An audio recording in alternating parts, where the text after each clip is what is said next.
Good morning, everybody. It's really nice to see you all. Welcome to our Character Strong Tier 2 Deep Dive. And we will continue to see more folks joining us. So, really nice to meet you all. We'll get started in just a moment.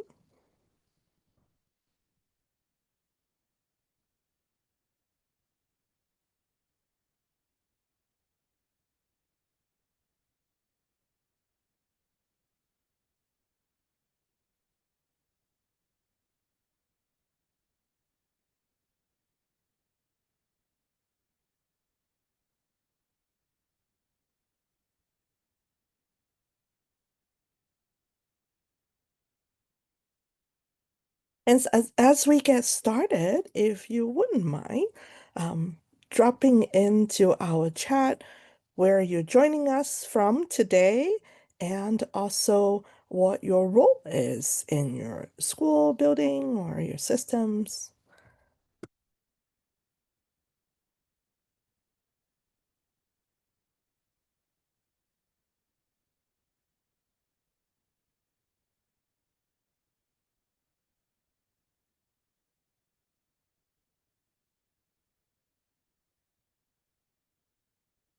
Lovely. We do have folks joining us from different states, Minnesota, Oregon, Tennessee, Illinois, and Washington State, Louisiana, and Tammy, I am in California as well. So nice to meet you all. We have folks that are continuing to join us, so we'll give them a moment and then we'll get started. Anaheim Elementary. How exciting. From Anaheim, California. Yes, I'm so happy to see some of our Southern California folks here on this call. Lovely. Well, good morning, everybody. Um, for those that are just joining us, we are just making sure that folks have a couple of minutes to hop on. And meanwhile, if you wouldn't mind letting us know where you're joining us from and also what your role is. So we're seeing resource teacher, instructional coach, and intervention specialist. Hmm. And folks, if you're having a difficult time hearing me, please do let me know. Um, I'm just kind of curious if anybody else is having that issue. No, I'm seeing some head shakes.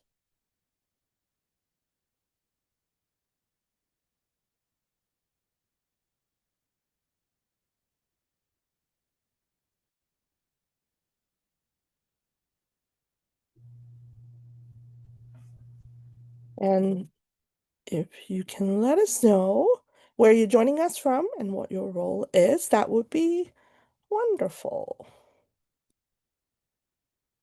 Kentucky, Texas, Iowa, Washington State. Lovely. So as we are starting, we will definitely let folks in once they are able to join us. Great. And in addition to letting us know where you're joining us from, it would be great if you can, with a 1, 2, 3 number in our chat, what do you think? If you can pick something that you would prefer out of the three, would it be a 1, a 2, or a 3? I'm seeing some, okay. So a couple of folks with 1s. I'm seeing 2s and 3s. And we have some specific, Kimberly thinking 3 specifically in Hawaii. Of course, that would be wonderful. I'm seeing quite a lot of 3s, but 1s too. Not a lot of twos, though I see that, but it's mostly one and three. That makes me really, really curious. If you haven't recognized this just yet, this is from our Tier 2 skills support curriculum. What we do is we are very intentional in starting our time with our small groups, students with Tier 2 needs with a connection game. And this is one of them. And of course, in our small groups with our students, we would probably do our fingers indicating one, two, or three, or even movement if you can designate different sections within your room in order for them to move around in the room. So I'm very glad to have seen some ones, twos, and threes. And while we are thinking about our preferences and learning a little bit about each other, if you wouldn't mind jotting this into the chat for us too. Are we going to be spending 3 hours together? So I'm very curious what you would like for us to get out of our time today together. So if you can please drop that into our chat as well, what you would like to get out of our time together. So I'm seeing that we do have folks kind of coming in from different parts of the country. So good morning for those that are joining us, or if you're kind of going into your noontime, then welcome. Thank you very much for joining us. And understanding of the new platform for Tier 2. That's definitely something we would love to do today, how I can support my staff in analyzing the data to make informed decisions with their next steps. And we will definitely be touching on that as well. Get familiar with the Tier 1 and 2 curriculum your general ed teachers are using. So Tammy, just to let you know, because this is a deep dive on Tier 2, I have to say that we will definitely focus on Tier 2. So we may not be able to actually dive into our Tier 1 curriculum today. So just so you would know on how to roll out Tier 2 services, specifically when we're looking at social and emotional screener data and student needs. Great. Thank you. Thanks for letting us know. We'll definitely try to, within our next 3 hours, get some of those needs met. But also toward the end, I will let you know where you may be able to get additional support in reaching your goals as well. So thank you for letting us know. What you will need to know is that we'll be together for 3 hours today, and this deep dive training will be recorded and uploaded into our professional learning page in your Tier 2 solution platform. So I will let you know where you would be able to find this recording, but because this is a training that rolls out every month, we will see if an update of that recorded training is needed, but you will be able to find a version of our most updated Tier 2 deep dive recording in our platform. We will be utilizing the chat, and feel free to use also the raise hand. We will spend some time learning together, so I would love to be able to interact with you, mostly through our chat, but at times I'll invite also raise hand as well. We'll also use a feature called Annotate. At the top of your button, you should be seeing that I am Character Strong Tier 2 and 3, now sharing the screen. Right there, you will see the three dots. This is where you'll be able to access the Annotate as well. Sometimes it's also as a button at the left lower corner as well. But typically, if you can find where it says Character Strong, Tier 2 and 3, sharing their screen, that's where you'll be able to find this feature. And so there will be a couple of times when we will go into that bar. And once you're able to annotate, we have a few options. There is a function called stamp that's a check mark. If you click on that, you would see you can choose different types of stamps. So when we get there, we will be able to test that out together. And it's always helpful if you can get yourself prepared by logging into the Tier 2 site, into the Character Strong Tier 2 solution site.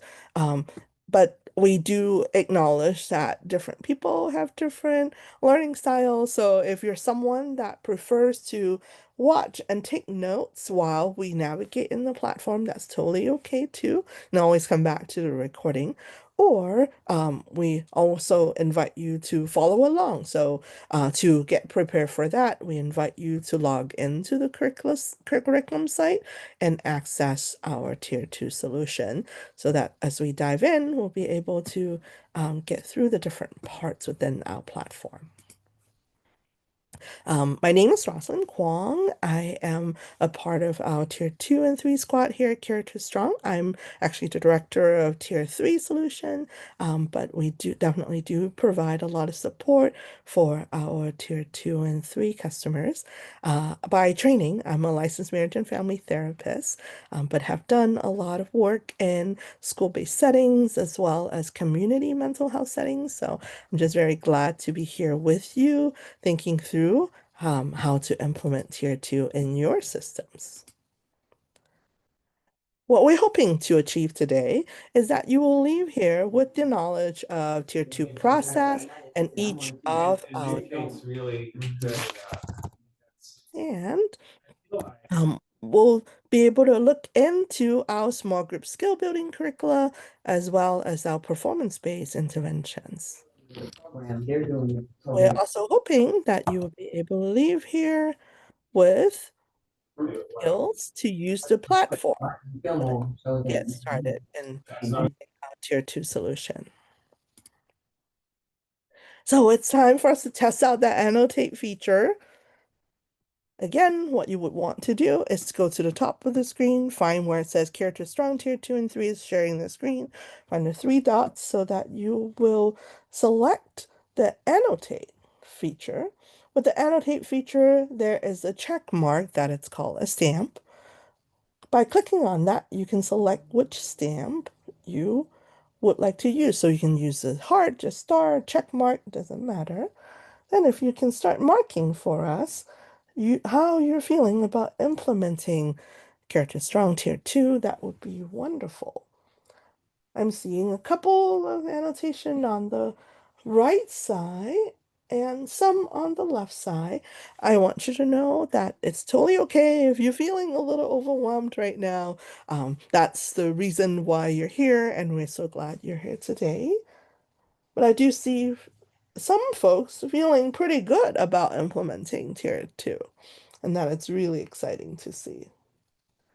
I'll give you all a couple of minutes, well, not a couple of seconds to try to indicate your feelings first before we jump on the next screen. Lovely.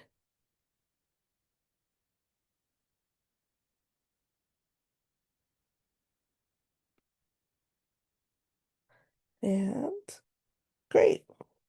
So we do see we have some folks on the right side of the spectrum where they're feeling maybe a little more excited about that implementation, while we have some folks more on the, I would call that as maybe like a more nervous or overwhelmed side, and which is totally okay. And we're so glad that you're here with us, and we hope that you will be able to pace yourself as we learn together today. So I'm going to clear this. There will be moments where we will do some more annotation a little bit later today.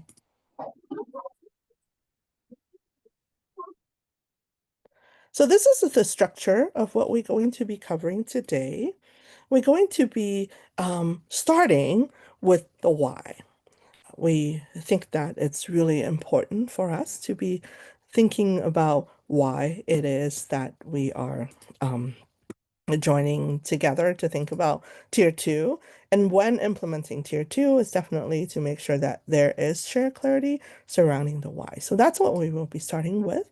And then we'll talk a little bit about more of the concepts and the knowledge, what the process is like, and what tier two is. Then we'll dive in to talk about the how and how to use the platform. So um, let's just jump in and start talking a little bit about the why and why tier two is needed. When we think about tier two and the why of that, I'm curious if folks are willing to drop in the chat for us, maybe a word that comes to your mind when we say, why tier two? And feel free to, if you're willing to raise your hand and share a little bit with the group. I always love the collective wisdom that comes out of our um, implementers of tier two. So if you're willing to drop that into the chat, that's great. Rosie, I'm seeing that teachers are overwhelmed, yes. And we know that some students actually need more. So true. Any other thoughts about why skill building for students who need that specific skills? Yes. And I support mean, students and oh, teachers. Yes, go sorry, I ahead. was just gonna say, I just feel like there's been a lot of things and like pandemic, just social changes, a lot of things that have affected students. So just the interventions, the tier one interventions in the classroom are not sufficient to support the changing needs of students we currently have. Yes. I love that you're kind of highlighting the fact that some of the needs are changing, right? And in order for us to find the most targeted support for those to meet those needs, we need to think about how to further support. And I love how in the chat we can see that we definitely are driven by the student's need. But I'm seeing a lot of support for the adults that are actually delivering that support for the students as well. And that's really nice to be able to see. And not all students learn with tier one universal session. So some actually need more intense and student specific intervention. So that's really nicely said. And um, sometimes just some small interventions can move a child to tier one. Definitely. So I love that we're thinking about that. When we think about tier two, we're definitely thinking about how it is early intervention. And getting tier two right means that we're getting early intervention right. We're thinking about students who need a little bit more than what tier one can offer. However, we want to be able to catch the need and provide that support before it develops into a bigger issue or more intense problems, as in those that need tier three support. And so, thinking a little bit about even medical services, right? When we think about how we can provide that early intervention, we think about some of the additional things that we can do in order to prevent it from getting into a bigger problem when you think about medical conditions, we definitely want to invest in that. So I want to invite you to do a thumbs up if you believe in early intervention, because that is what tier two definitely is. So thank you for those thumbs up. I love seeing the fact that we're thinking by doing that early intervention can really help students from having more intense needs for tier three. So let's talk a little bit about the overarching components of tier two. Again, I know that many of you, actually almost all of you probably already know these components, but we really believe that it's great to be reminded more than being taught. So we're going to do a little reminder about what tier two is.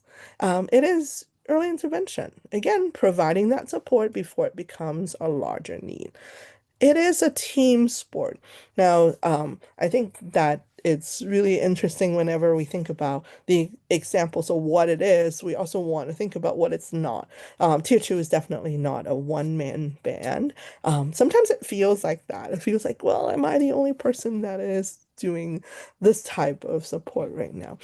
It's important to think about how it is actually a team-based process, and it's a problem-solving process, not a problem-admiring process. Rather, we are gathering as a team in order to make sure that we're providing that support in a process that is consistently problem solving. And students have the needs that we need to solve for. And so what we want to do is to make sure that we are providing the precise support. Again, that early detection allows us to be able to do the precise support, and we're trying to determine the exact support that is needed by students who need it right there as the need emerges from, so that we can prevent it from developing into something a lot bigger. Tier two, it's also about 10 to 15%.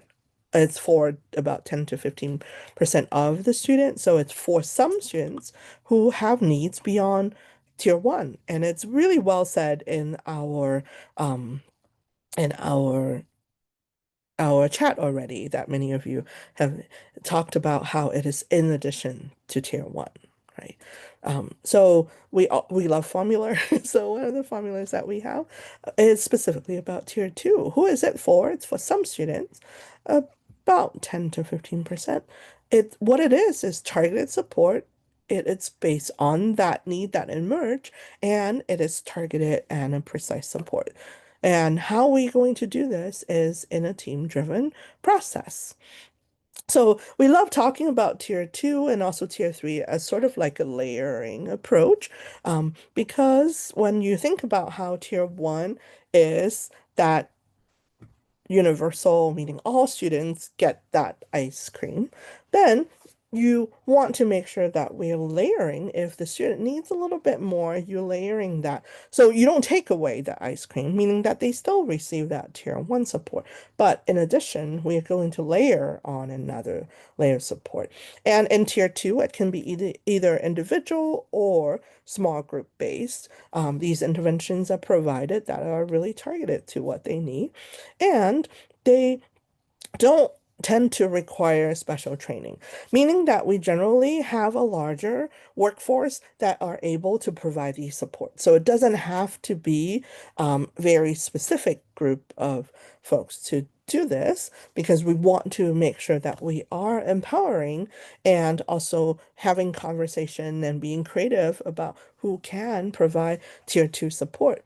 But more people are generally able to provide these supports, and interventions are targeted to what we call a hypothesized root cause, and we'll talk about that in our process. It's important because we know that once we are able to figure out the underlying reason why a need exists, we are able to better match the need to that precise support. And a tier three, it's when still another layer is added when it's even more intense. So, there is a knowledge check that is in our website that I would like to show you how to get there. And then also too, I can definitely drop that in the chat. All I'm asking you to do now is, if you wouldn't mind, just taking a look at that and thinking through whether this is something that you already have knowledge of. Now, it's totally okay if you feel like I am actually pretty well versed in our tier two, what it is and why. I have pretty good clarity about that. If that's the case with you, then I invite you to think a little bit about how we can support our teams or other team members that's in our tier two team so that they can grow in their knowledge about tier two. Now, this is our Tier 2 Strong website. If you have jumped into there already. I hope that you've been able to find all the upcoming webinars here. There are some tier two and tier three specific webinars that has come up. So make sure you sign up for them. Even if you're not able to attend on that day, you'll be able to get access to the recording to that. There is an upcoming one about one of our performance-based intervention in tier two, and that is that's about our 6 performance-based interventions in here. That's coming up next week. You'll also find upcoming events as well as seasonal resources. We do have some resources linked here for a couple of weeks ago when we had Red Ribbon Week. We do have something here. There will be some winter resources that will be coming out as well. And then on the left panel, if you don't see the sidebar, make sure you're able to click on there so that you can access our Tier 2 curriculum. I want to invite you to go to this tab first, which is at the bottom, the Training and Resource Hub. We'll be going into some of our, let me clear some of the annotation. We'll be going into some of these different sections in a moment, but I want to take you, first of all, to the resource library. And to use this, I suggest either using the grade level or the resource type to help you narrow down some of the resources, or you can use the search box. If you want to type the word knowledge, you'll be able to find the knowledge check, which was also linked for you in the chat. But that is something that I want to invite you to take a moment just to kind of glance through and ask yourself. Again, if you feel pretty confident about your knowledge of Tier 2, then I invite you to think about what maybe others in your team would need in order to grow in their Tier 2 knowledge. So let's get back to this. So this is, once again, how we would get into the site, and we're going to start with training and resources, and later on we're going to dive into some of these as well. So I want to talk a little bit more about some concepts and knowledge that we'll all need and also we will want to model and explore how to use today together. When we think about Tier 2 process and try to visualize it, I love working with this particular visualization so that we can think about how the Tier 2 problem-solving process can be viewed as different steps. However, what is going to sustain all these steps always start with what we call readiness. Sometimes we'll try to represent that sort of like above that, because that's probably the first thing we want to start with is readiness, whether it's whole school readiness or teaming, meaning team readiness. The reason why we always start with that is we know up to 80% of implementation efforts actually fall and couldn't get sustained due to a lack of readiness to implement. And so I think we tend to jump into the implementation part really quickly without maybe doing a little bit more of that pre-implementation stage. At pre-implementation, this is when we are working to get the adults ready and systems prepare before you start even engaging in practices. Now, this facilitates behavior change so that people can engage in behaviors that we can expect when we start active implementation. And active implementation is when we adopt practices and continue those practices so that we can be committed to continuous improvement to reach high fidelity and also sustain. And what we want to start with, it's always whole school readiness. So I want to invite you to take a moment just to reflect on how your team is doing and how your school is doing in terms of whole school readiness. It's really important so that we're all engaging in the same practice. So I invite you for a moment just to imagine with me if you and your colleagues are coming together to put together a puzzle, and in that sense, every one of you have some puzzle pieces, but you're trying to put it together. However, everybody has a different picture in their minds about what puzzle they're trying to put together. Someone from the team may be thinking, oh, it's a cityscape. Maybe another person's thinking, oh, it's going to be a puzzle with woodland creatures. And someone else thinking, oh, this is going to be some characters from a show. When you all come together, you all have puzzle pieces. However, you all have different pictures in your mind. It's going to be really messy and chaotic for us to try to put something together because you all have different pictures of what that looks like. This is the reason why whole school readiness is really important because imagine now in a different scenario when everybody has seen that cover of the box and everybody knows what puzzle you're trying to put together. Now, you can, starting then, be able to work together to put that together because now we have a clear picture about where we're trying to head.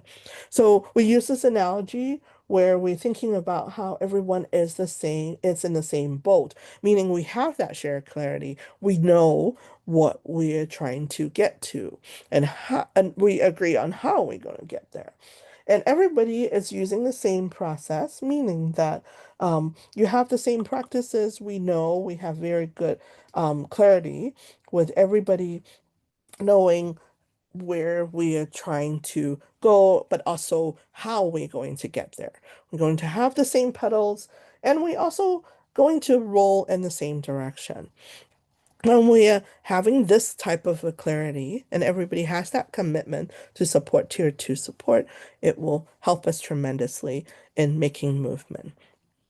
So thinking about shared clarity, what we're committed to and what we're trying to commit to is make sure that we have among all the educators a shared clarity about the purpose of tier two, what the process is going to look like, and also the menu of targeted interventions.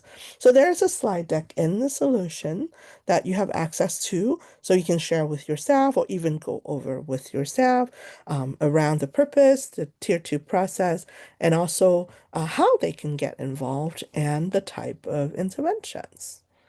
So let's take a look at that. So we're still in the training and resources hub. We have three sections within this hub. The first one is our tier two process.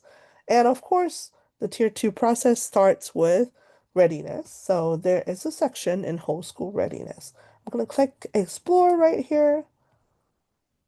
There is an overview about whole school readiness. Under the recommended resources section, you would find this slide deck that you can download. This will allow you to think with your team what tier two is and get that clarity. There are also two documents that are very helpful.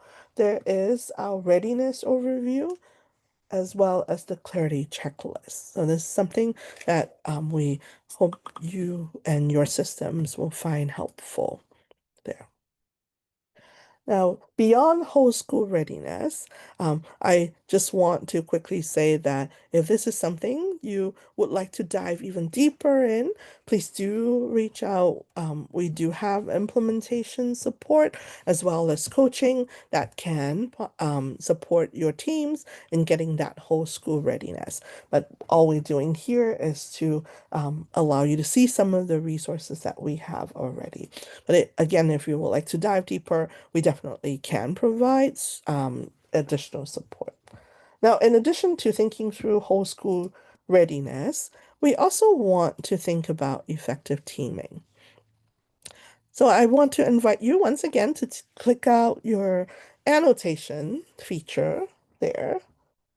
And if you can please let us know where you're at in terms of your tier two teams.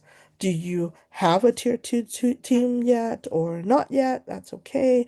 Or if you have somewhat of a tier two team or if you have full tier two team, I would love to see how we're doing. Great to see.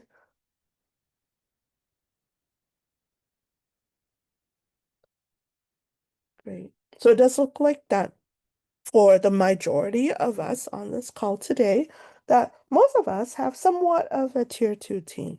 And that is really exciting to know that you have started forming that.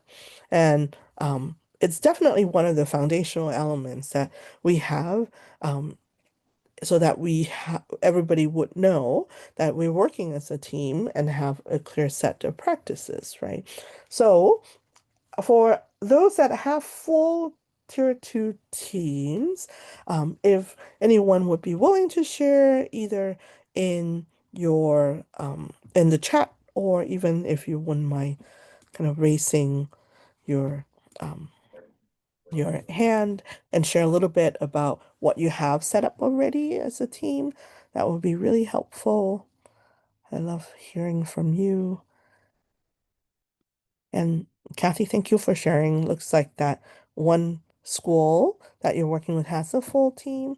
And Angela, yes, please do share.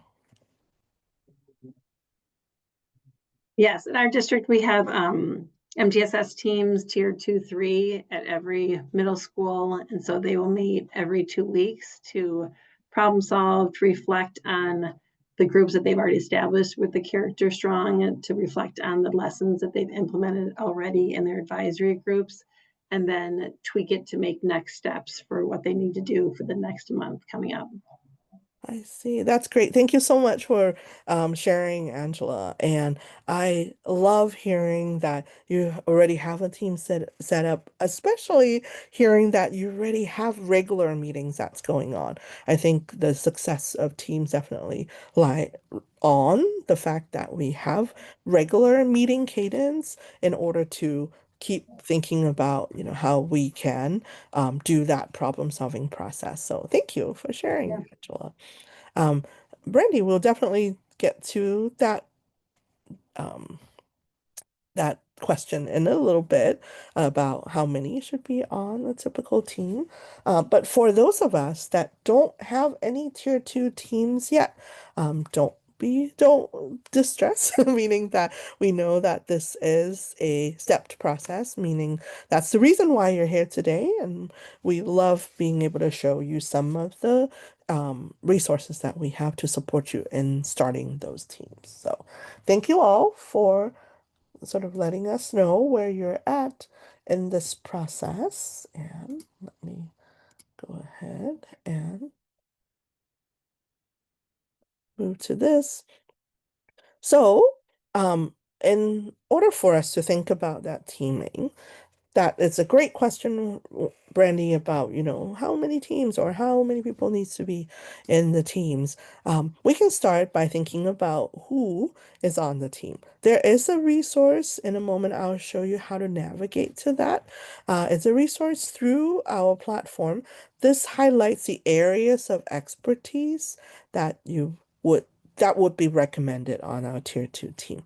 Now, know that individuals on the team can hold multiple expertise, meaning that if you see different expertise on there, it doesn't mean you necessarily need to have one person for each of those expertise.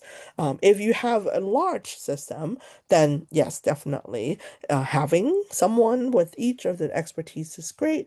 But know that if you don't have that capacity yet, it's totally okay, because many of you and many of your teammates may have multiple expertise, and that is okay. So just the number of expertise listed there doesn't mean that you would need to have that number of team members, but it's a great way to start thinking about whether you have team members that can cover all of these roles and responsibilities there. So it's important to think a little bit about the expertise that are needed for a tier two team, and then the roles that they can play. And um, know that there are multiple things that you can do. So in a moment, we'll dive into this so you can see this resource a little bit deeper. And then we can also think a little bit about all the pieces of effective teaming. There is an effective teaming inventory that is in our platform, and they are all under our teaming readiness. This allows us to think through our teaming and whether we can continue to strengthen our teams. So for those of us that don't have any tier 2 teams yet, I invite you to look at these resources that I'm just going to guide you to. As you think through how to build your teams. And for those of us that have somewhat of a team, I invite you to use this one specifically to think about whether we are hitting the mark or whether there are things that we can do even 1% better. The same goes to those with full teams. I invite you to look at a teaming effectiveness inventory in order to think through how to improve the process even more. So if you go to the website, we were just here in our training and resource hub in the tier 2 process section. We looked at whole school readiness. We're now going to click into the teaming part. When you go into the teaming, you will once again find a video that gives an overview about establishing a team. Then there is a document that can help you to think through recruiting team members. There's this particular resource. I'm going to click on that in order for us to take a look at that together. This is our role and responsibilities resource. This first part invite you to think about who among your team members may have that expertise, and then think about what their roles are. They can be a contributor, they can even be the person that's leading these efforts. And then these are the roles. So in order to complete this as a document, you can scroll down to look at the team roles and their responsibilities. So you can even mark for yourself who you have as someone that is assigned for that.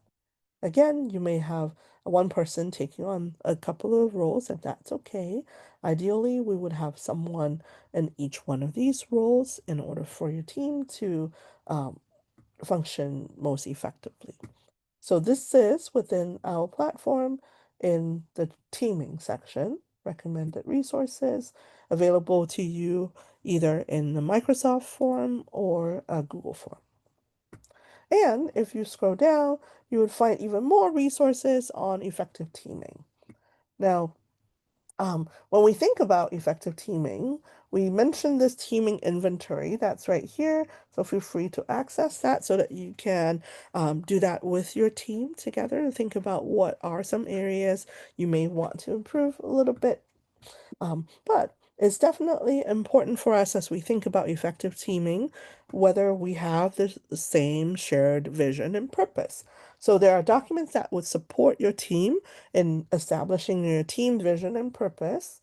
Also, establishing your team meeting norms. So again, thank you, Angela, for sharing about how your team actually function. And I love the fact that you have established some team meetings already. So we definitely want to make sure that there is a cadence in the meetings that you are having regularly, as well as possibly using a meeting agenda and minute form so that you can think through together as a team to do that problem solving piece.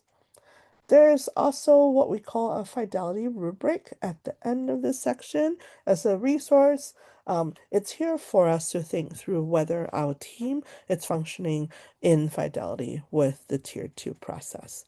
So there's definitely a resource that would be helpful here. And you can find all of that in the Training and Resource Hub in the tier 2 process section under teaming. Okay. So here's some teaming to-dos. If you feel like these are things that you have done already, great. But if you haven't done so already, these are the top to-dos. You may want to get some notes and start thinking a little bit about how to do these as a team. you want to make sure that you have the right people in the right seats, is how we usually call it.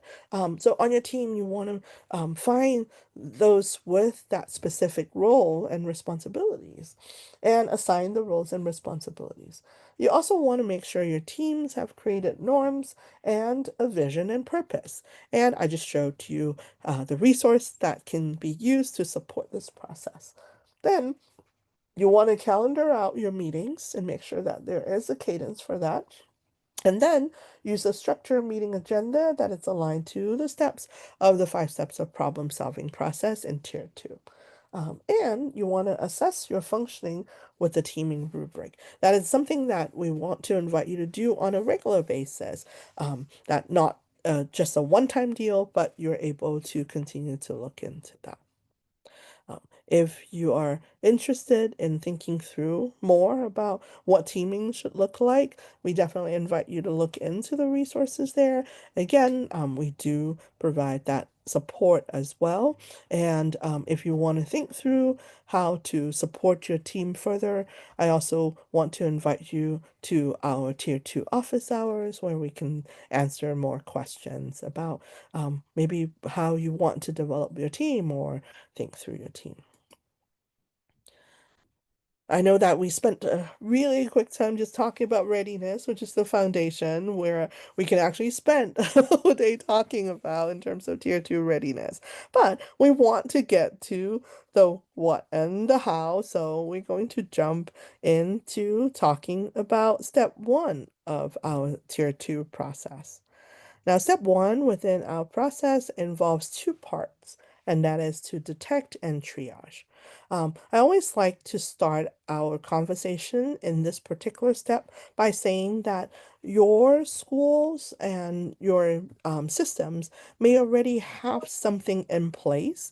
So the idea here is for you to be able to see what we have to offer. We know that some of us may be using what you already have in your systems already, and that is totally okay. Or there may be some thoughts about whether we want to use some tools, for example, like screening tools. I know that for some of our systems in some states, it may require more problem solving before we can get to a place where we can start this process. So I definitely acknowledge that there's going to be a difference in terms of whether it is just, with all the character strong resources. But the purpose of this is for you to be invited to think about, what can we think about in our systems and how can we improve the process. And the reason for this step being really crucial to the whole process of tier 2. So this is an invitation to think about whether within your system you already have something. How would it look like if we were to have what you have already aligned with and be a part of your tier 2 process. And meanwhile, we'll share some of our resources so that you can see if it would be a good fit for your system. I said that this is a 2-part because it involves the detection and then we have the triaging piece. So the detection is a proactive detection that we're talking about. This is for us in order to activate early and timely intervention. We want to make sure that it's very close to when we're able to identify a social, emotional, and behavioral need, right? So whenever we see that need emerges, we want to be able to respond quickly. And that is also the reason why we want to do proactive detection. And we, instead of waiting for it to become a bigger problem, we want to detect if there is any early intervention work that we can do, which is our tier 2 work. So this process starts with us being able to think about what type of tools we already have available, what type of data we already have available in order for us to identify those needs. So as we're thinking about that, I want you to think about whether there is a systematic process of identifying students with needs for interventions already. and whether you have a pretty good idea and a way to establish what we call a base rate. That is, the students that need tier two, that have tier two needs, right? Or that are in need of tier two support. So that is the percentage of students that are at risk. We also want to make sure that this is a place where you are thinking about the quality of your tier one implementation. Because we said that all of our tier two support, because it's layered as a support, they also are receiving tier one.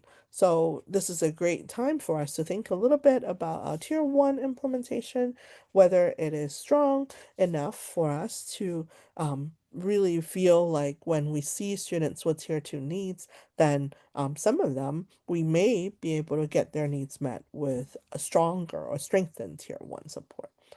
This is a place where we want to think about the use of our data in order for us to really not to consider that, oh, having these data doesn't mean that having that data then and knowing that there is a need, meaning that it's a hook for us then to have to provide that support. We want to meet those needs, and this is where we want to make sure we have a very thoughtful process in this detection. Then the other part of this step is the triaging. Now, the two really goes together because just because we have that base rate of how many students are in need of tier two support doesn't mean that all of them would get realistically, and also too may need tier two support. Now, this is what we mean by triaging, because we need to have a prioritization process so that we can assign the appropriate intervention that would meet the need of the students. So based on our capacity rate, meaning maybe how many hours or how many students we really can serve, we can then think about how many students from our base rate would be able to be triaged into tier two support. So this is what that process looks like. We want to make sure that we have an ongoing system of proactive detection. We may be using different data, and we'll jump in a little bit more about that. Then we go into our decision making. This is our triaging. This is best done when it's a team process. Then we are deciding that who will receive what type of care based on the resources that we have. Some of them will be ruled into tier two, and then we'll go into the next step, which is to define and analyze and select. Or some of them will be rolled out. Some of them will be rolled out to receive more strengthened tier one support, or it may be a false positive, or even some of them may actually need more intense services, which is tier three. So in our proactive detection, this is where your team will have to determine what type of data collection methods that you would use. So I want to pause here and invite all of us to think through this. Now, is there a maybe one or even more, I hope, of data that you are currently using or planning to use for your detection of students with tier two needs? So what kind of data are you having to use?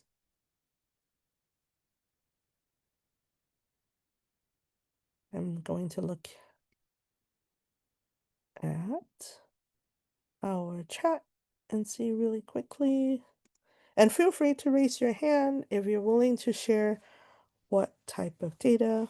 Panorama surveys. Great. Thank you, Ashley. Universal screener, teacher and other staff input.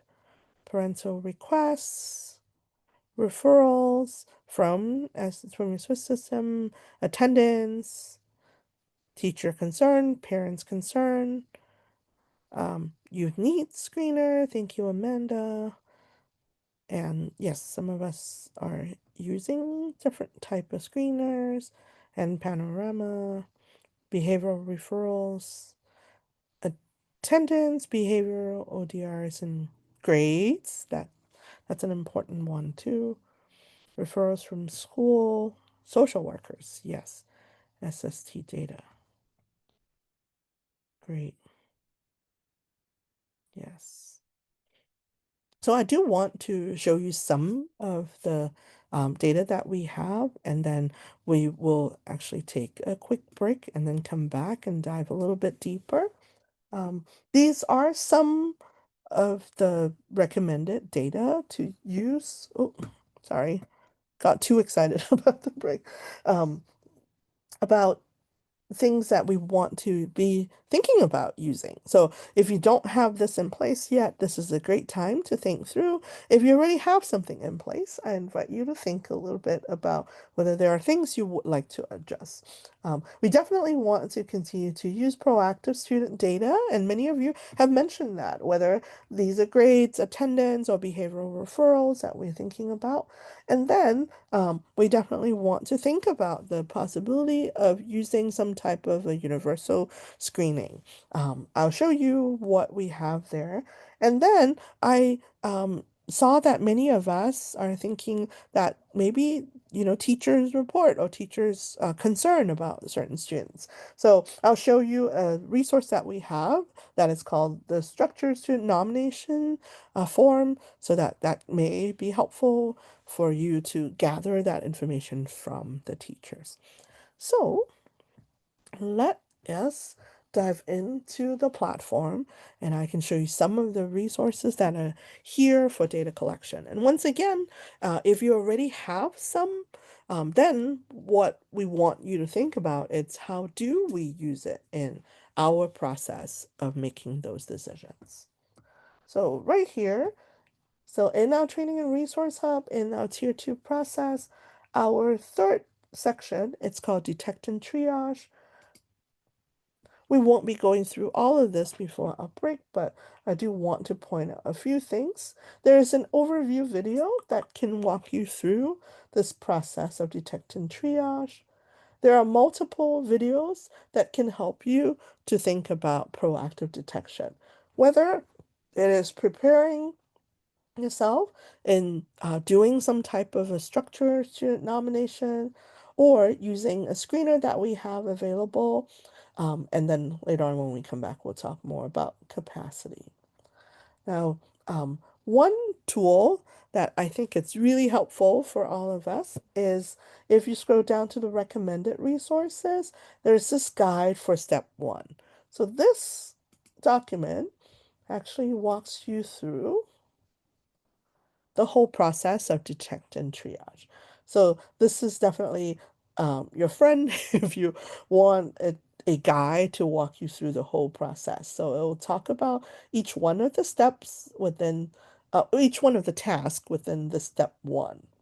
And there will be links as well as things to think through, and also places where you can make decisions together as a team about how to do this particular step. So we'll come back to this. But I do want to highlight a couple of screeners that we have here available. One of them, it's called the Strengths and Needs Screener. This one, we do have a training deck here if you need to collect information from the teachers and educators, then use this to orient them to the screener. There's a document about administering it. This will allow you to kind of get familiar with it. And then there's a Google form or Microsoft form. And um, this one, the Strengths and Needs Screener, it's actually for students that is reported by the teacher, by the educator. But however, we do believe that there is value of students self-reporting as well. So we do have a youth needs screener. This is a self-report screener for students that are 3rd grade and up. Because by a certain age, we feel like they're able to report on how they're doing. Specifically, more studies have shown that for externalizing behaviors, a lot of times an adult in their lives, an educator, a teacher, or a parent, may be a good reporter of those externalizing needs. However, for internalizing needs, when a student is at a certain age, they're actually better reporter because, as you can imagine, these are the stresses that are a little bit more withdrawn, and when they become more isolated, then it's more internal. That's why students are able to report on that. So there are definitely a couple of screeners. One of them is the strengths and needs screener that is an other report by the teacher. And then there's a youth needs screener that's a self-report in there. And for both of these, if you use the Google Sheet or the Microsoft file, this will allow you to track as a system. So currently, we're still using these trackers in order for us to organize our data.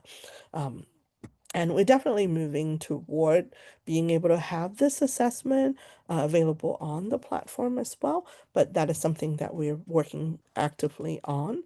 But currently, we do have these documents to support your data collection process. So we're going to come back and talk a little bit more. But first, let me come to pauses for a break. We'll take a 5-minute break. I know it's not very long, but hopefully this will allow you to run to the restroom, to stretch a little bit, and then we will come back and jump into our process a little bit more. So thank you. It's now 10 o'clock Pacific, 11, no, 10, 11, 12, and 1. So we'll be back in 5 minutes. We'll see you very soon. Thank you.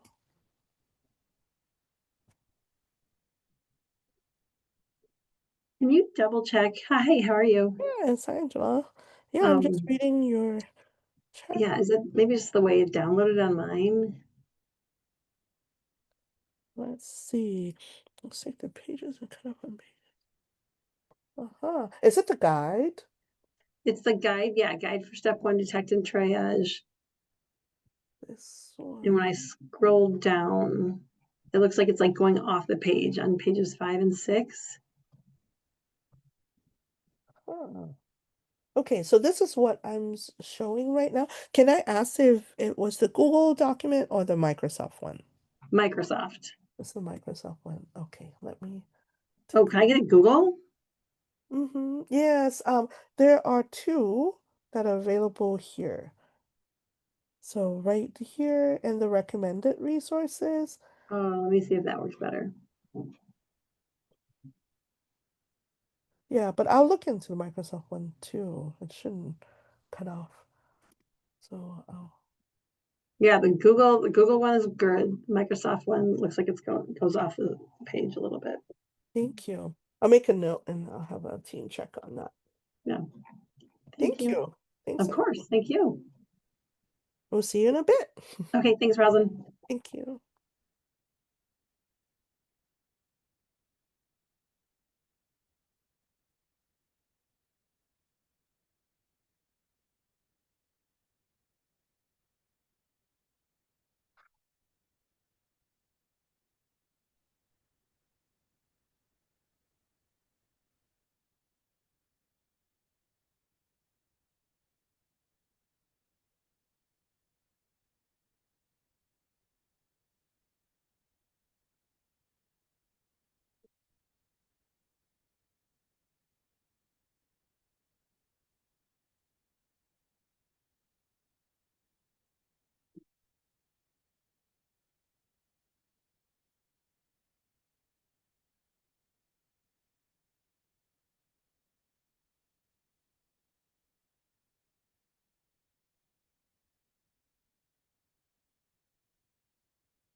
we're going to be coming back slowly. So when you are ready, if you wouldn't mind either giving me a thumbs up or dropping a thumbs up or a yes in our chat, that would be super helpful. And when we see most of us having come back, then we'll get started.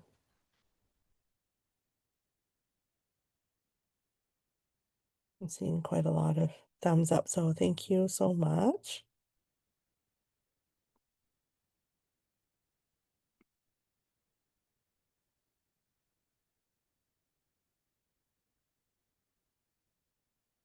I'm gonna give it a minute or so, and then we'll get started. While we are starting, I would love for us to think a little bit about this. So, would you rather? Now, this is something again from our Tier 2 skill support, a small group curriculum. And this is one of our connection games that we start with.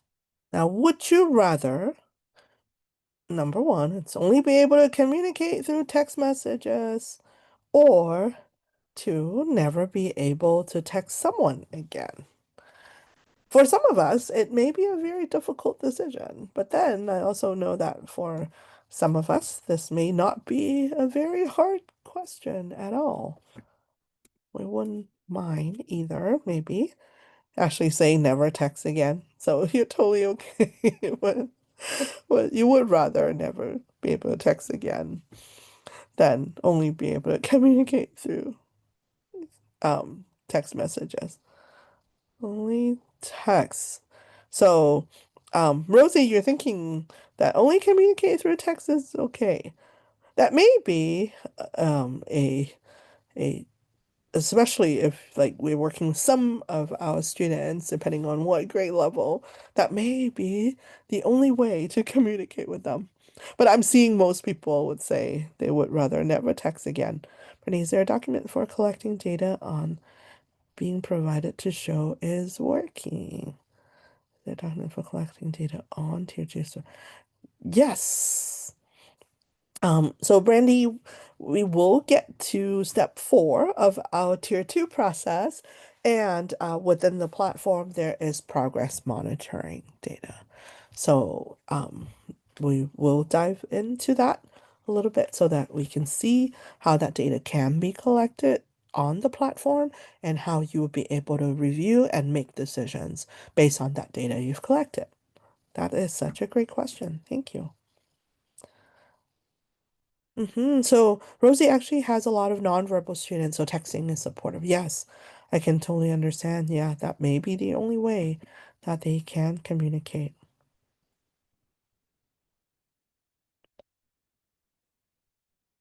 Yes, I love that. Okay, so we saw where their strengths and needs screener is. I want to quickly show you what that is available. Now, this is within our CST2 platform, and this is a screener used by educators and students based on their grade levels. Again, the strengths and needs is for all grade level students because it is an other report standardized screener, but our need screener, it's actually a self-assessment. So grades third grade and up, they are able to do that. So this is helpful for us to pair students to appropriate intervention. So not only are we really using the screening data during our step 1, which is to detect and triage, of course, this helps us identify students that are at risk, right? Either in externalizing problems or internalizing problems. But this also, it's going to be really helpful for us in the next step when we're trying to select. So I want to invite you to think a little bit about the data that you have and the screeners that you have to think about whether you can also use that data not only to detect, but also to help you select the most appropriate support that a student can receive. So there are also built within the platform some consents, active and passive, depending on what your system needs and also what maybe your state's regulations are. So we can definitely kind of go there. Oh, sorry, my bad. Thank you, Brandy, for letting me know. I forgot to switch over to the slide, so thank you.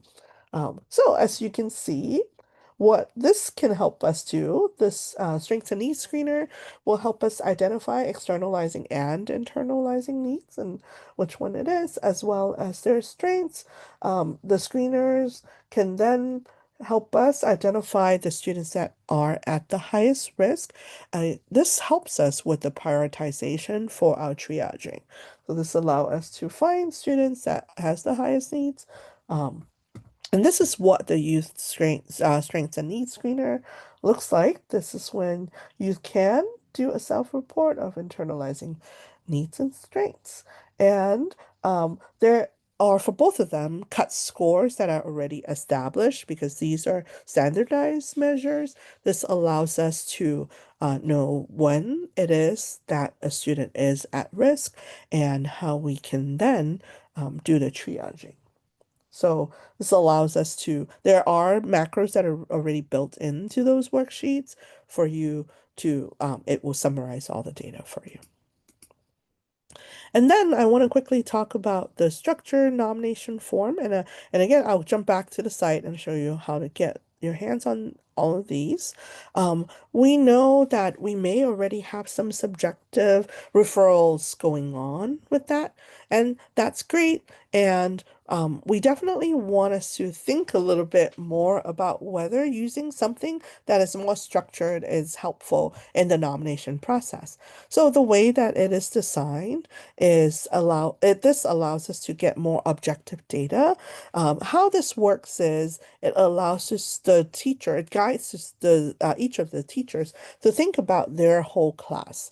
Then in this form, it would first start with describing what externalizing needs are and what those behaviors will look like. It also give examples and non-examples of what those externalizing behaviors would look like. Then the teachers are asked to think about their whole class so that they're not just targeting like one student, but rather objectively think about the whole class and prioritize and think about the students, the first 5 students with the highest externalizing needs. Then you shift into internalizing. Again, there's a description about what that internalizing need looks like and what the behaviors are, both examples and non-examples. And it asks the teacher again to think about their whole class and identify the top 5 students that have the highest needs in that. So it's a little bit more structured in a way that it can help collect the objective referrals or nominations versus a more subjective referral. So this is what it looks like in our site. So there is the structured student nomination form. And if you click on that, this is what it looks like. I definitely want to invite you to explore this. This can be given to any teacher so that they can think through their whole class and nominate the 5 students that have the highest externalizing needs and then internalizing needs right here. So that's what the structured student nomination form looks like. In order for us to organize all this data, I want you to know that there's also a tool that you can use that's built within the guide for step 1. So if you come back to the guide for step 1 and you scroll all the way to the next step, there's this spreadsheet that can help you organize all that data. Right now, this is what it looks like. And what you would want to use this for is as a team, think about the important data that you want to collect, whether it's from the grades, academics, attendance, discipline, or you can use the nomination form for this, or any screening data, as well as structure nomination. This allows your team to then think through what level of need each student has. So you can use this more as a way to organize all of your data. Then this is a spreadsheet that you can use to organize your triaging. This is where your team can come together looking at their level of needs, then decide whether they already have access to tier one, and use your decision rules to think about whether they are ruling in for tier two or ruling out and needs tier one that it's more strengthened. So this will also help you think through if you want to focus on more environmental strategy, more performance-based needs, which we will talk about. Okay, Yes. sorry, where does Yes. is the list of tier one supports, like those interventions that you just listed? Right. Can you repeat the question for me? Sorry, on that spreadsheet, you had some tier one supports, yeah, the environmental strategy and relationship strategy over there on the rolled out. Yes, right here. Yeah, this is more of what we are going to be kind of focusing on in tier one. So if we're going to use a more strengthened approach, then what you want to do is to think through what type of environmental strategy in tier one you want to strengthen. Is it more relationship you want to strengthen, or if you have students that are moving into step two? Okay, thank you. Yes. Where do you find that spreadsheet? Yes. It is in the guide for step one. So earlier we talked about accessing this guide that is in the detect and triage section. There's the guide for step one, either in the Microsoft form or the Google format. Then in there, this helps you walk through the whole step one process, and at the bottom, there's this spreadsheet that you can use. Again, our Thank goal you. is to work toward having all of this assessment tools on the one platform. But currently, we're still kind of working through some challenges regarding HIPAA laws and FERPA laws in hosting a lot of student data. So those are some hurdles that our team is trying to jump through. But I am proud to say that we will have a solution pretty soon. And so we can't wait to be able to share some of that with you all. Yeah. And once you're able to kind of think through what kind of data you can collect, we do suggest having a timeline, because not only do we want to collect the data, having all that data without using them would not be very helpful. So we want you to think about your timeline of data review. It may be thinking about when you're doing that universal screening and then establishing a cadence of doing that data review.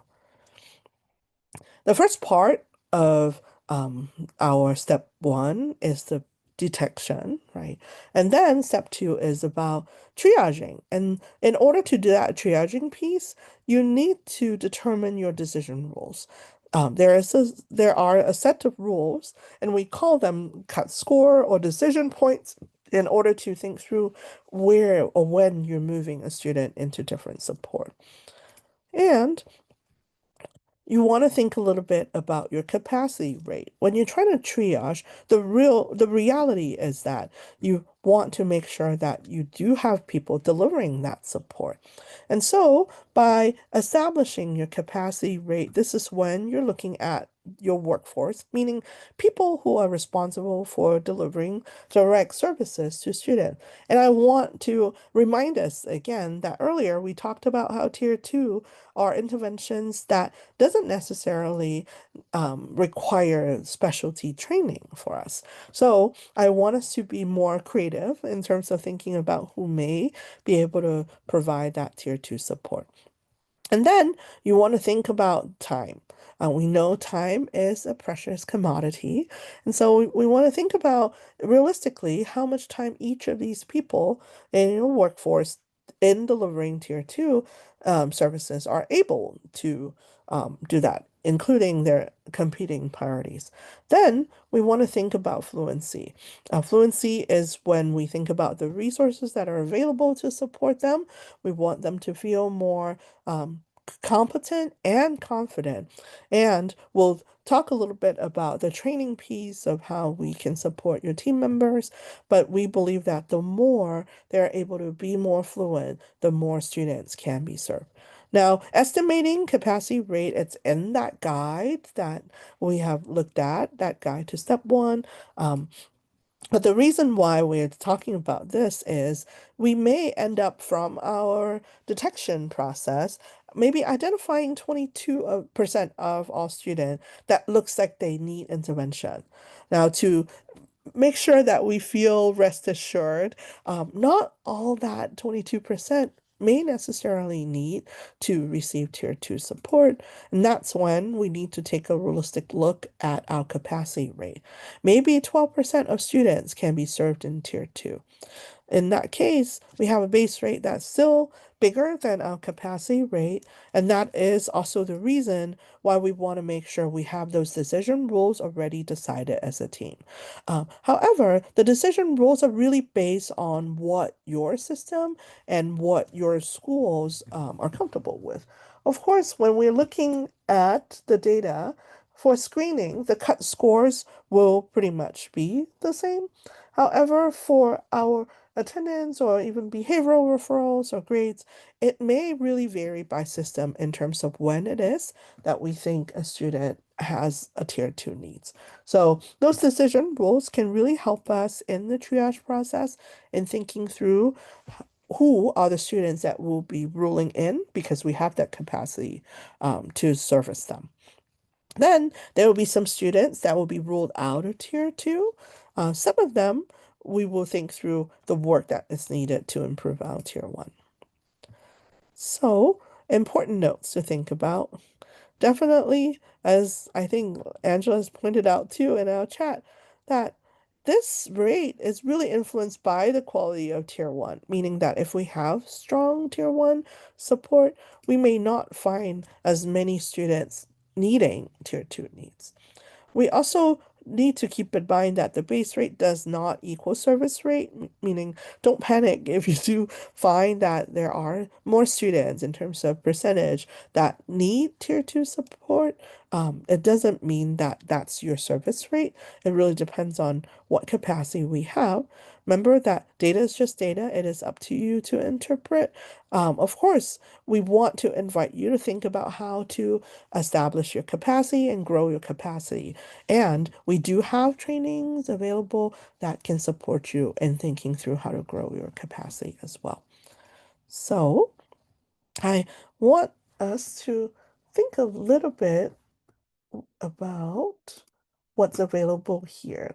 Now, I also want to point to this last section. These are sample notification letters. Depending on your system, depending on your state, actually, you may find some of these helpful. We do have sample letters for active consent or passive consent, depending on what suits your needs. So these are available at the bottom in the section of detect and triage there. So I'm going to jump to this. What we hope to do is to give you a few minutes just to take a look at some of the things. I invite you to jump in to look at the strengths and needs screener deck that it's in there. I'll show you how to get there again. And then also I invite you to take a look at the domination forms and see if those are things that may be helpful to incorporate in your system. So let me go here. I also want to show you, we talked about decision rules. All of that, establishing capacity rate and all of that can be found in this document. That's the guide for step 1. I also want to point out that there are decision rules. You can use this section in your teams to decide what the measures are that you will be using, what data source, and then the cut score, meaning when it is that you would consider that to be a student that would need that.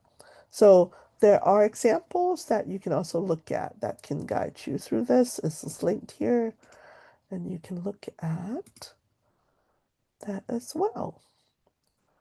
So this allows you to take a look at the examples that's there. So this is all within this particular document. It would also help walk you through how to establish capacity rate.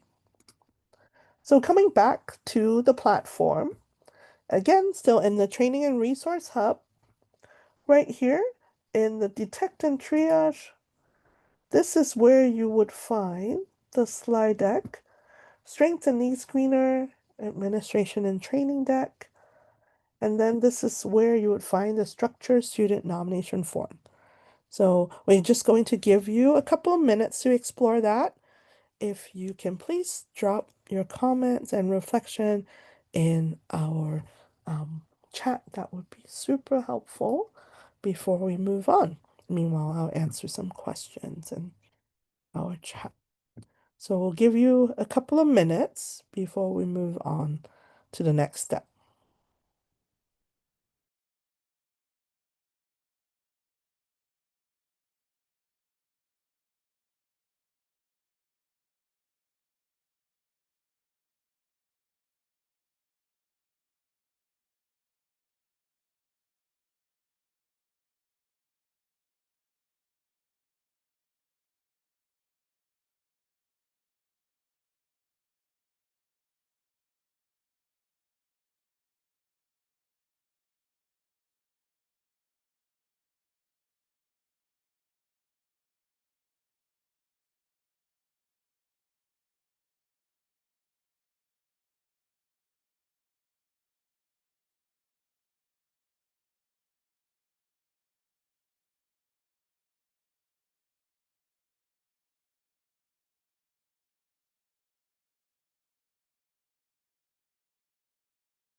And don't forget to please drop your comments and reflections in the chat for us about the Strengths and Needs Screener as well as the nomination form.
All right. Thank you, everybody.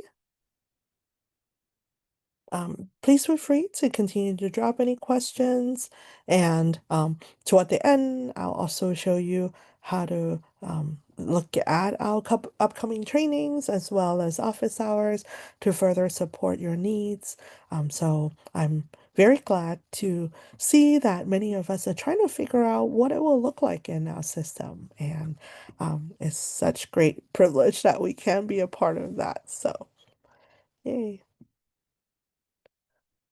Just a quick answer to Austin's question. Training and Resource Hub. If you go to Training and Resource Hub, right here in the first section, which is the Tier 2 process, right here in Detect and Triage, if you click Explore, this is where you would find all the resources about this specific step.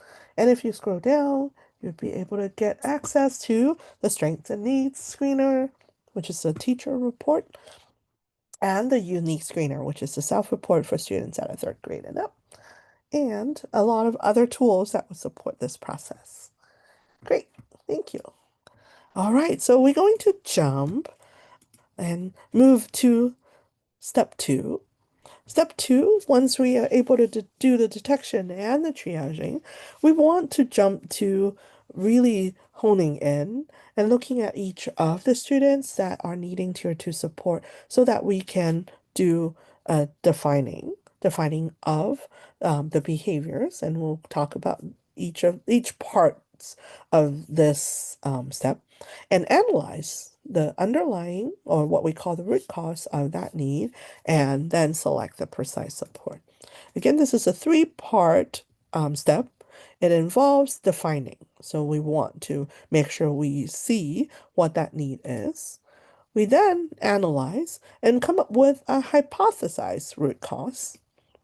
And then we select. We select a precise intervention so that we can target that hypothesized root cause.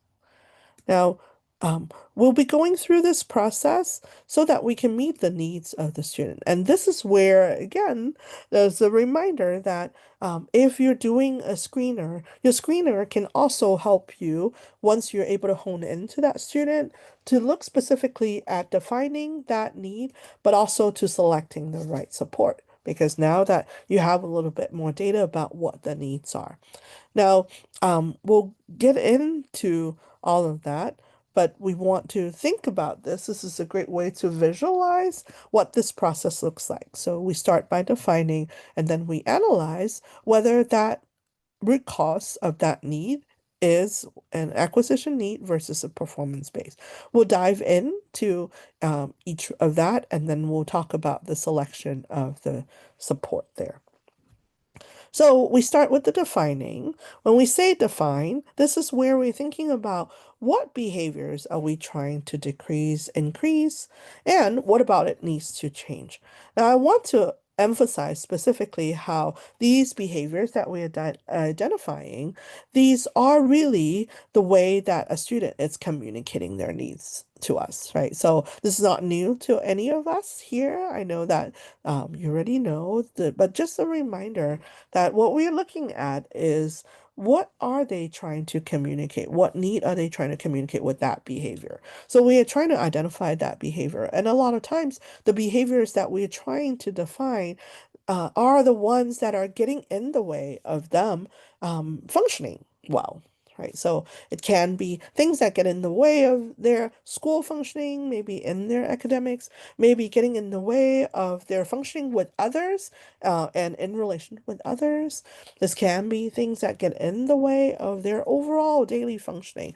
So we always want to think about the behaviors, but also especially the ones that are getting in the way of them meeting the expectations that we have for them.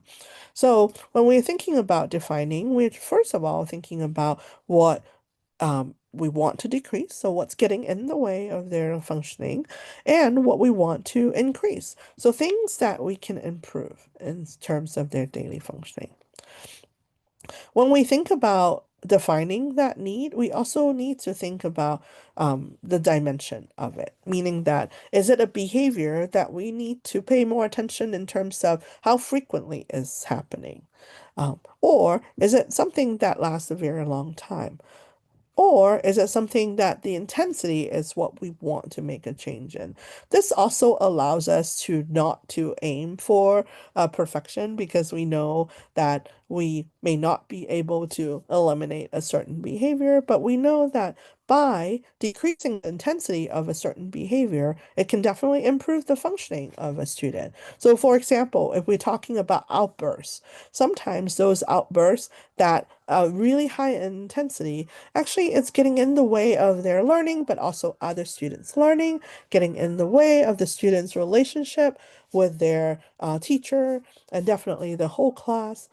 When we can get it reduced or decreased to an intensity that is lower, it may actually be sufficient for them to be able to function.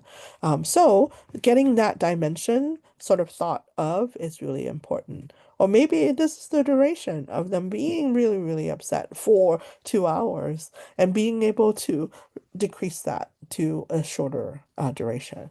Or for them to be able to stay regulated and calm for a longer duration. All of that may be things that we want to see. So that's why that dimension piece is also important to think about. So when we think about that, we are thinking about what behaviors that need support, whether it is a behavior to decrease, whether it is something to increase. It can be a behavior or even skills to increase, and then we think about the dimension. So you will only choose one dimension for the behavior that you're decreasing and increasing. We know that there may be multiple dimensions involved in any one behavior, but choosing the one that would be the most significant, thinking also in terms of that functioning, right? So what will help in improving their functioning so that we can choose to monitor that one thing that's going to be the most helpful instead of trying to keep track of multiple things. Because we know from studying behaviors that if we're able to decrease one dimension of it, very likely the other dimensions will also be affected as well. So when we say defining a behavior to decrease, they can they can fall into one of the four categories here. Now, this is a good slide to sort of capture in your mind. This will help us not only in defining what behaviors, because it gives us examples of things that we may see in a student, but it also helps us in the selection because it will map out really nicely into one of our skill support small groups. So you may be finding that a student needs to decrease a behavior that is associated with their social and relationship skill set. Can be also executive functioning, or even when it's emotional regulation, it may be more these needs that are driving them to withdraw and isolate more. These are internalizing needs and behaviors versus the externalizing. So these are the emotions and needs that pushes a student to act out toward others or things. So these are more dysregulation that will be externalizing. So thinking through whether their behaviors to decrease would fall into one of these categories can help take you to the next step. Here we can also take a look at behaviors or skills to increase. Again, it falls into our three different sections: social and relationship skills. These are what they need to develop more, executive functioning skills, and then emotion regulation and coping skills. So this would be for both internalizing and externalizing right here. Or maybe that particular student actually needs to increase their attendance because they won't be getting the support if they're not there, right? So thinking about that. The slides, yes, we can actually make this available, but the video recordings will definitely be available. So if you wouldn't mind emailing me, Rosie, just letting me know what slides you think would be helpful for you, we can definitely get that for you. And I will put my email address in our chat for us.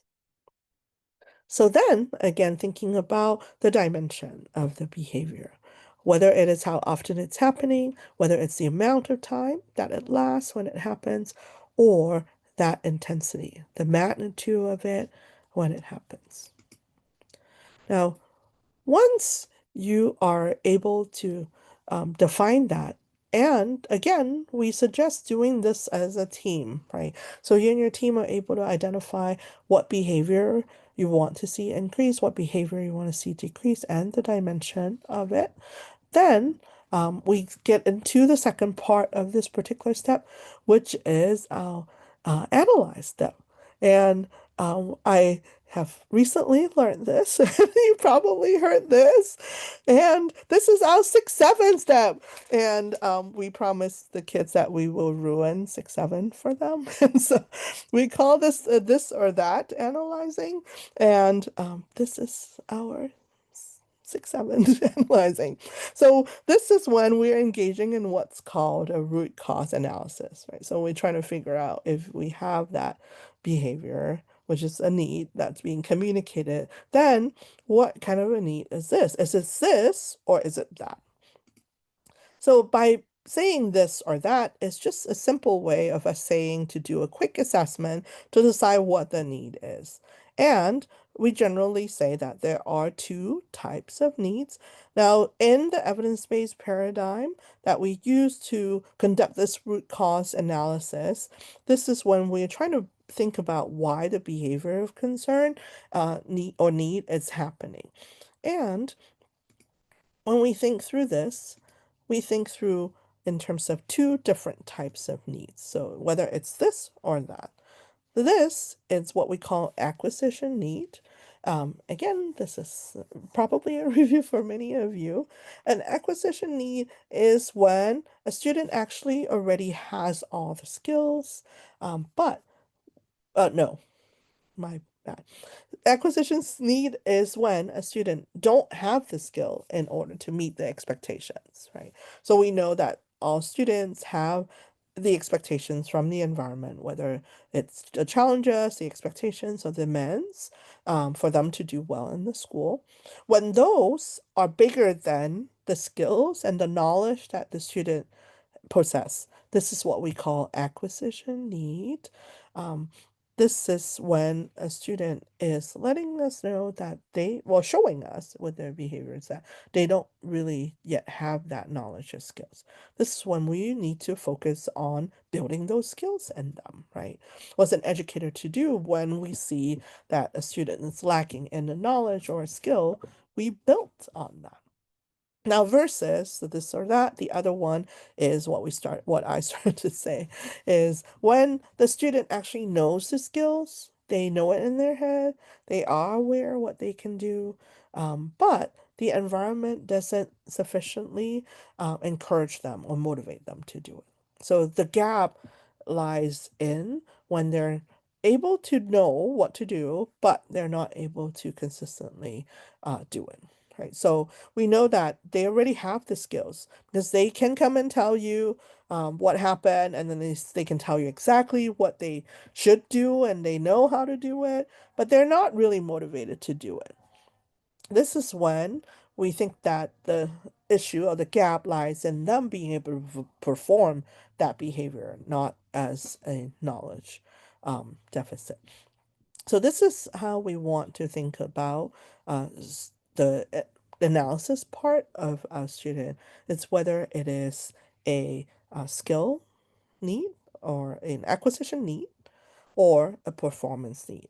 And that is when we need to think about how to do a little bit in our environment to motivate them or to engage them in using those skills versus when they have a skill need, we need to teach the skill.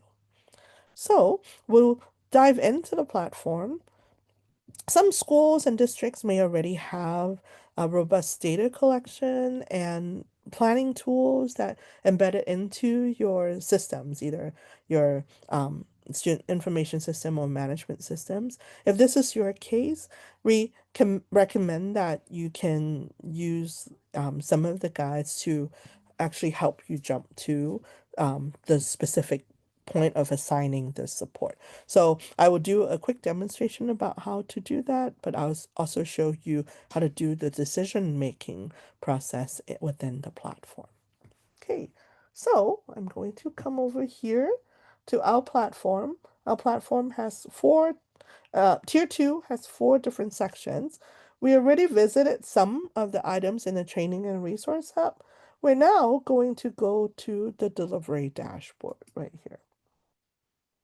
Delivery dashboard is separated into 2 sections: support management, which is right here, and students. Support management allows you to see all the support that is going on by the school or by your support. I know that for some of the platforms, this may be kind of showing up a little weird where you only see a little bit of that blue, but the 2 sections are supposed to be school support and my support. We'll look into making sure that that works for you in the future.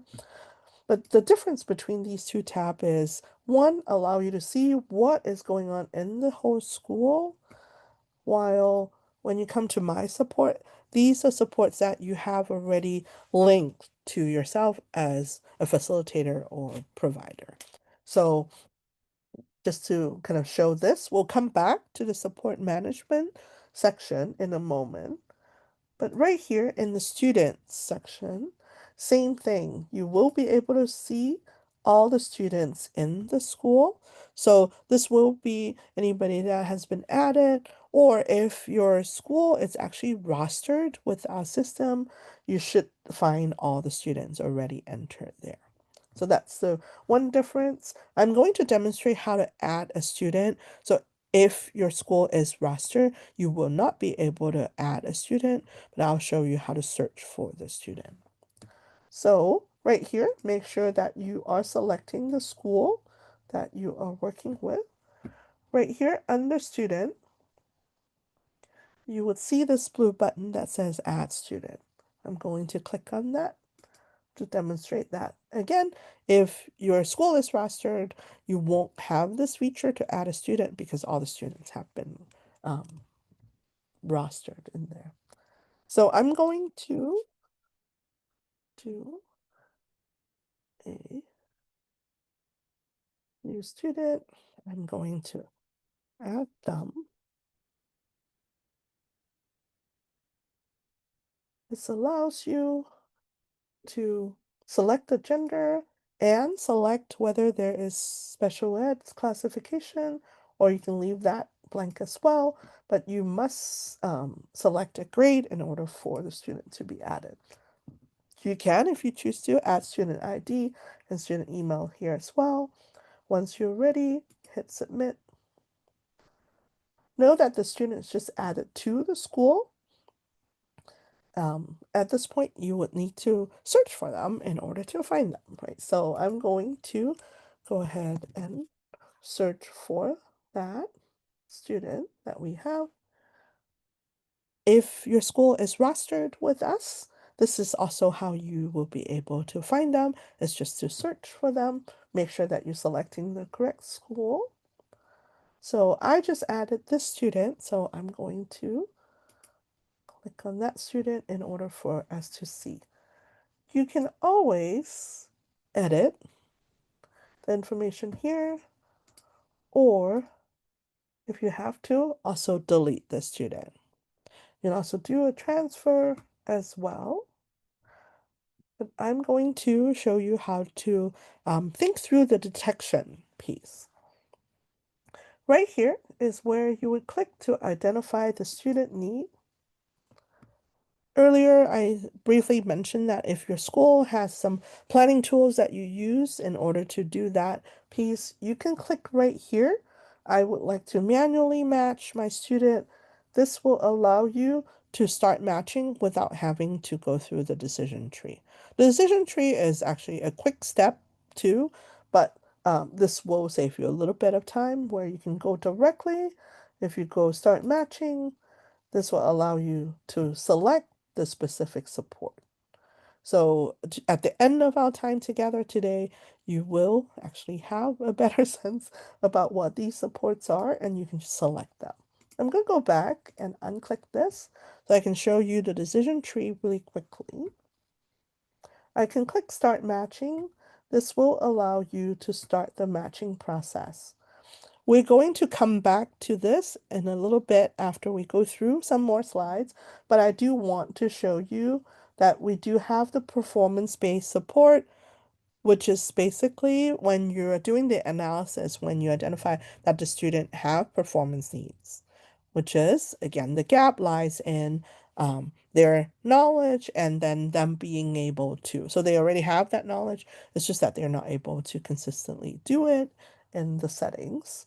And also, there's a skill building curriculum. That's when a student has an acquisition need. That is, they don't yet have the knowledge and the skill, and we want to do the skill building. Or if from your defining and analysis, you're realizing that it's just the inconsistent attendance that the student is struggling the most with, then it's the attendance support. Again, we will come back to the decision tree once we're able to look at a few more slides, but what I want to do is to come here back to the slides and look at our supports for each of those student needs. Thank you, Vince. Nice to have you join us. So right here is, we'll come back to that. So once you're able to define that behavior, you do the selection, and the selection is between the acquisition support versus performance support. Let's take a look at acquisition support and what that looks like. Our acquisition-based support is once again when a student have all these expectations and demands, they're not able to meet those demands because they don't have the skills yet. We have 4 different skills group or groupings that, as you can think about that. In a moment, I'll also show you what that looks like because we have a naming convention for this based on their grade levels. So I do have a slide that will allow you to see that better. But basically, what we're saying that the main 4 groups of skills that a student may be lacking based on research would include internalizing emotions, externalizing emotions, social skills, and executive functioning. So this is done in a small group setting where they learn and practice the skills. We also have performance-based. We have this is for students with that performance need. So they already have the skills, but it's just that they need a little bit more motivation or engagement in order for them to consistently use that skill. So they need really some support in order for them to, well, support from the environment, right? For them to be able to implement and use those skills on a regular basis. These are sometimes students that you can see them using those skills in one setting versus another. So they may do really well when they're in like the math class, but once they're during lunch hour, they're not able to use those skills. These are times to really think about whether they have a performance base. There are 6 evidence-based interventions that we'll quickly go over. I'll show you what they look like in the platform as well. And then our third type of needs would be attendance. And of course, they need to be at school to receive any type of support. So sometimes we need to implement this one first before we can even think about the skill building or enhancing their environment to make them more motivated to use those skills. So this is what it looks like. If you have identified a specific support, then it will allow you to choose which type of intervention. So we're going to go through this process and meet the needs, right? This is how we're thinking a little bit about that. So I want to introduce you to Erin. And we know we've gone through as a system, as a team, our detect and triage. We know that Aaron will be triaged into receiving tier 2 support. And we know these things about Aaron. He has some strengths, he's very creative and athletic, but he's currently struggling in reading and math. He's missed many days of school, and he has been screened to be at high risk for both externalizing and internalizing behaviors.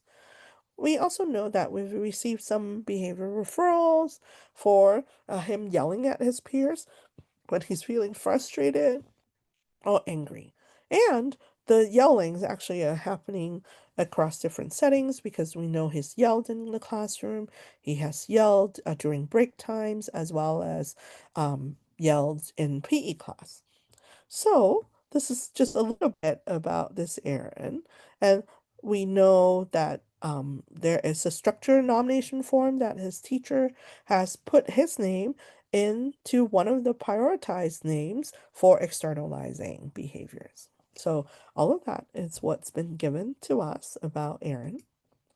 Now, we want to think about the behaviors that we want to decrease or increase, and what about it needs to change for Aaron. So I want to invite you to first of all think about decrease. If anybody is willing to type it in the chat, or if we can even have you unmute, that would be very helpful too. What type of behaviors, it can be more than one, are we trying to decrease? What's getting in the way of his functioning?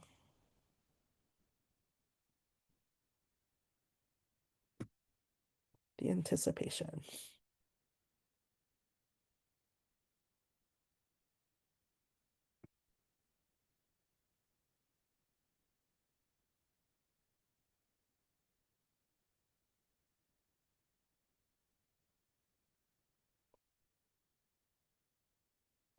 If you want to, also, while we are waiting for that to come in, also think about increase.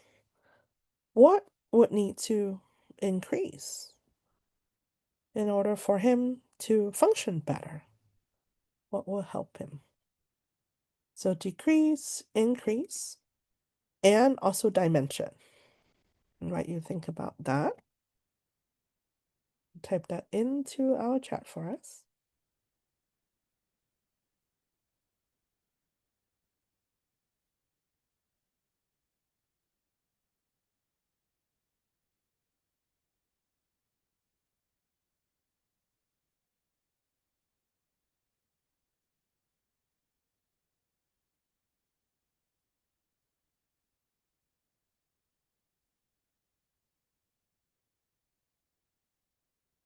Would someone be brave enough to share?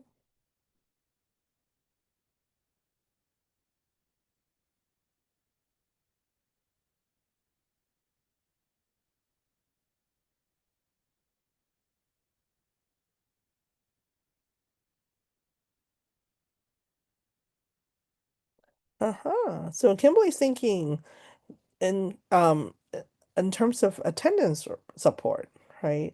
Is it something that we need to increase there? Yes, that's a great point. Maybe we need to increase that attendance behavior. Anything else? Yeah, the truth is probably that would be the case.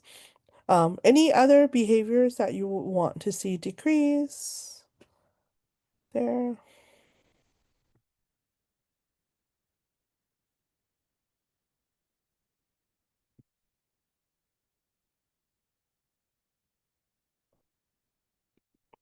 So probably attendance support, it's important. Um, but also when we think about behavior to decrease, his anger and frustration, we're talking about the yelling, right? The verbal outbursts that may be very helpful to decrease, and also to increase would be his skills to manage and regulate those emotions, right? And then, of course, the attendance. And we think about the dimension of it, it's definitely that in intensity that we're thinking about. And so when we go back into our platform, if this is for Aaron, we will likely say this is an acquisition need. And so what we want to do is then to select the skill building curriculum. And I agree with you, Kimberly. Probably we may want to start with attendance support as well. But if we're focusing on a particular skill to build, we can select that. This will allow us to look at the 4 different groups that they may need.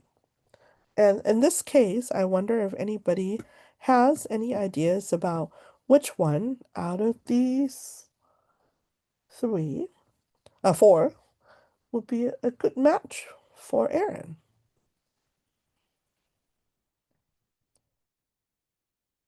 So there's calm, there's courage, there's relationships, and responsible. Calm, yay, Chrissy, for the win there, yes, because there are outbursts that we're seeing, so that's probably what we would go with and to select the calm. Okay, so coming back to here, which guides us to think about the steps. Once we're able to define and analyze, then we select, right? And step 3 would be to develop a plan right here. Now, I'm curious what your thoughts are about why creating a plan is valuable. So feel free to drop that into the chat. What makes a plan important? And meanwhile, I'm going to jump over here to show you really quickly. We'll come back to this.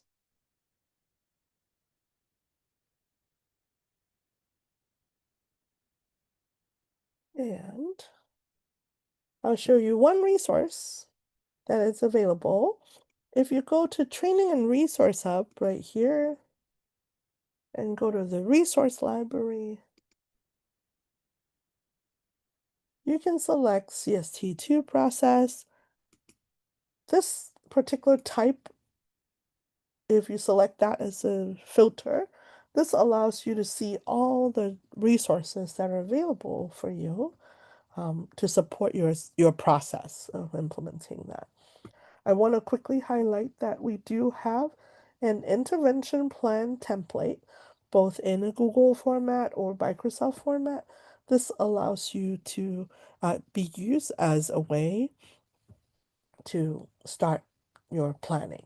So you can also search for that really quickly. If you type plan, then you'll be able to find your intervention planning and monitoring overview as well as your plan template that can support your process. So I want to quickly highlight that and then come back to all your wonderful thoughts. So a plan, Robin is saying to know where you started and where you're going. It also helps the team know the plan and how to implement it if someone is absent. Yes, I definitely agree. Very nicely said. And Brian saying for progress monitoring to see if the strategy is working, right? So if we don't have a plan, we won't be able to keep track in terms of our intervention that we've selected, whether we're doing it with fidelity, and it helps us to gather critical information to make decisions. And this allows us to kind of make sure that we are assigning responsibility. We know exactly who's going to do what. So, in this particular step, thank you, Robin and Brian, for your insight into this. Developing a plan, it's likely going to help us increase the likelihood of implementing that intervention that we've selected. And so we want to make sure that we are also gathering the data. So developing a plan helps us identify the core components and assign responsibility as well as select the dates so that we know exactly when we're going to start. This will guide our implementation and progress monitoring progress. So this is what it looks like in our platform. Let me jump over back to the delivery dashboard. I'm going to go back to the student that I set up earlier. Oh, not student. It's me right here.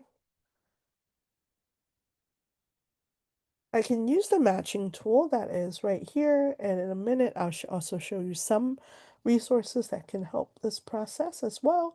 But I will select skill building curriculum, and a couple of you have helped me figure out that it is the CALM.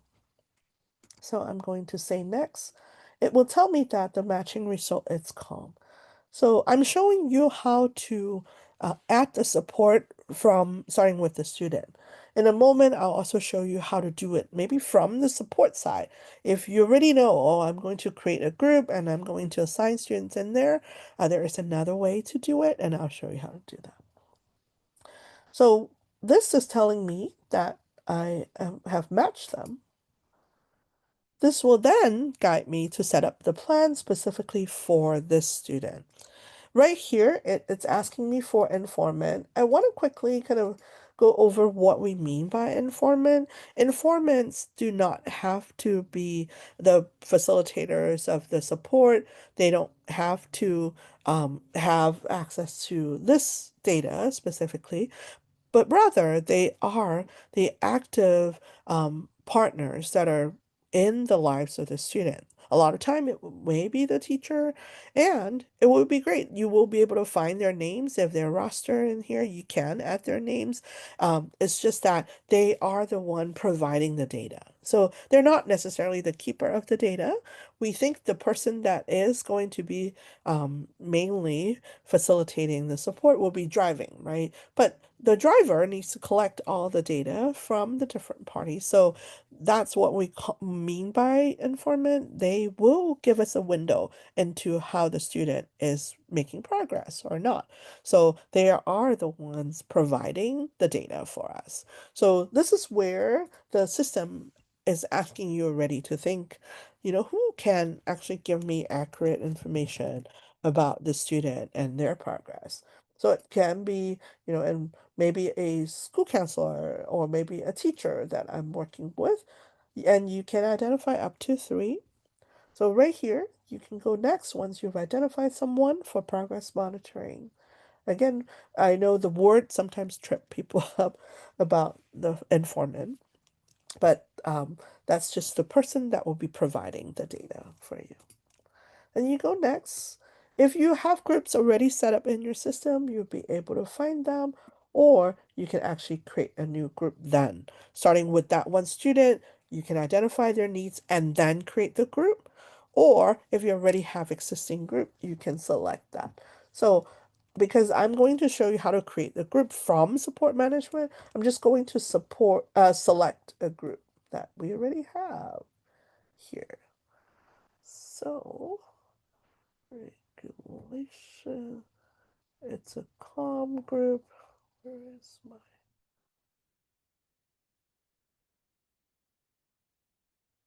Okay, so I'm just going to select a group and put them in there.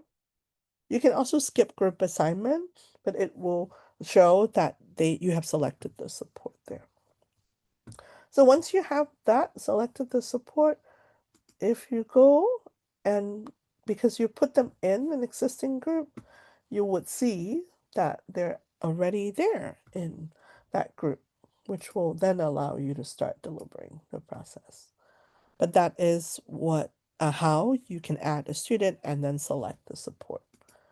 So I'm going to show you how to create a group from here. Right here, we were in the student section just now. We're still in the delivery dashboard, but this time we're going to start right here in support management. Again, the school support shows you all the different ones that are being done here, but my supports are the ones already linked to me. I can access. If you're going to start with adding a support, you will click right here where it says add support. And I'm going to select skill building curriculum and go next. It will then ask me about the grade band. Let's say that I'm selecting 3rd to 5th grade. Then it will again allow me to select the specific skills that we're trying to teach in that group. So I'm going to do CALM again and go next. I'm going to establish a group name for it. For example, I'm going to set a start date. Let's say that we're going to start the first week in December. Then I'm going to assign a facilitator. You can have 2 facilitators, but you can just identify one. Then this will allow you to add any student that may be already in the system. I'm going to select somebody. I'm going to show you really quickly if, let's say, remember how I added the other Rosalind that we created into another group? So if I click right here, it's going to show me that the student is already in another group. So this allows you just to make sure that you're not adding like the student into multiple groups. So I'm going to deselect that. I'm going to select this other student that's not currently in the group, I don't think. Or you can also add a student here as well. So if they're not here and if you're not rostered, then you can actually go ahead and add a student here. And I'm going to add Aaron.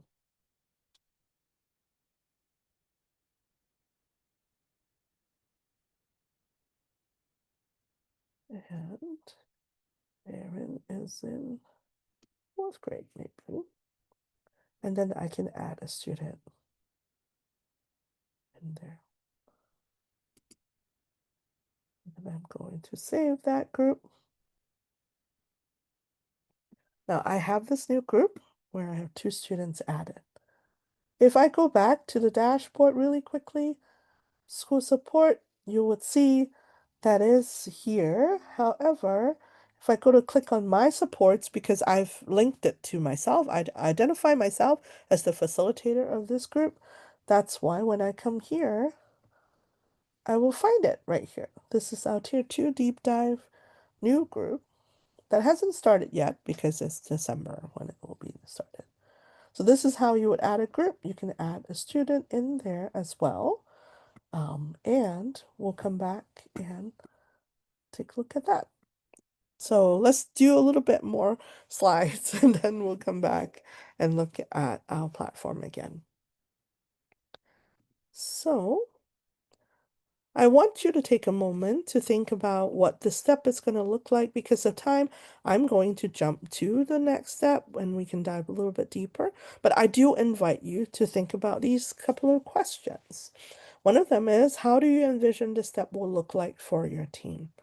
Meaning, what will it look like for your team to do the developing of the plan and then starting that implementation?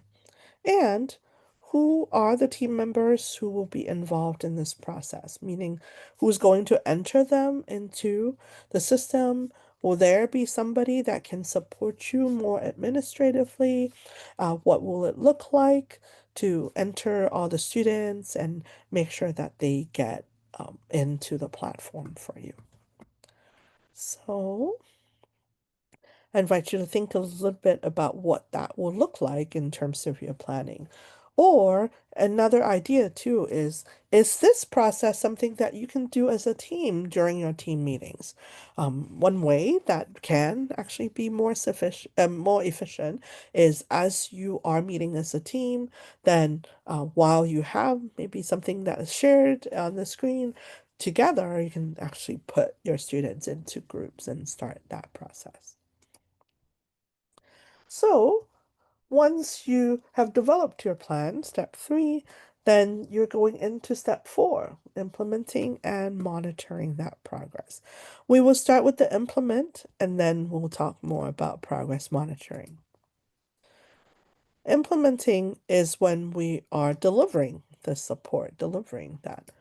Once you've identified that, we want to think about what that implementation looks like.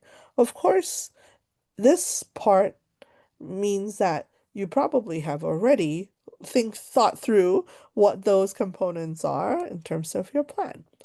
If your student was, when you did the analyzing, we found out that they have an acquisition need, then you want to link them and match them with acquisition-based support.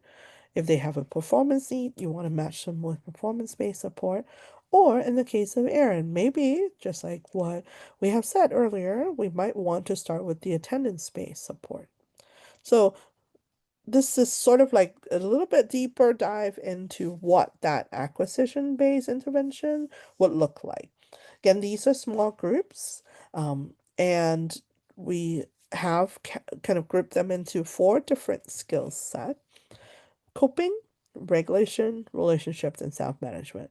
However, we have adjusted the name of it so that it would be more both strength-based and more student-friendly as well. So instead of using coping in our elementary grades, we're actually calling this small group curriculum Courage, starting from our pre-K to K, first to second grade, and third to fifth grade. So that's why you will see that it looks a little bit different. It's not the word coping, but we're using the word courage for that. Same thing for regulation, because we find that it would be more meaningful for our younger students to think that they're actually learning calm skills instead of just regulation. That's why for pre-K to K, first to second, and third to fifth grade, it's called calm.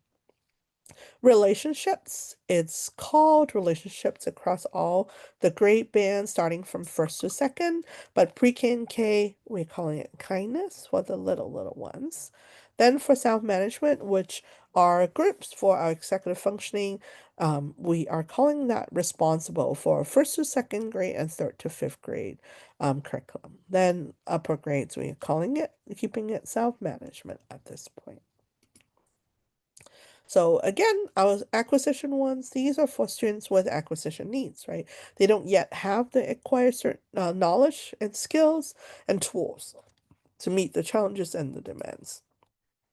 When we are looking into our acquisition based interventions, I want us to be aware about the core components that are in there. We didn't just kind of pull them out of the hat, but rather we have really leaned on evidence-based practices in order to design what that curriculum will look like. And there are 3 core components. One of them is small group. And I love how in the chat, even if you would look at it earlier, when we were talking about why tier 2, many of you have mentioned how students actually learn skills a lot easier when they're in small groups. So we do have this as a core feature where they will be um, they will be um, sorry, I was looking at the chat a little bit. I will respond, Ashley, in a moment.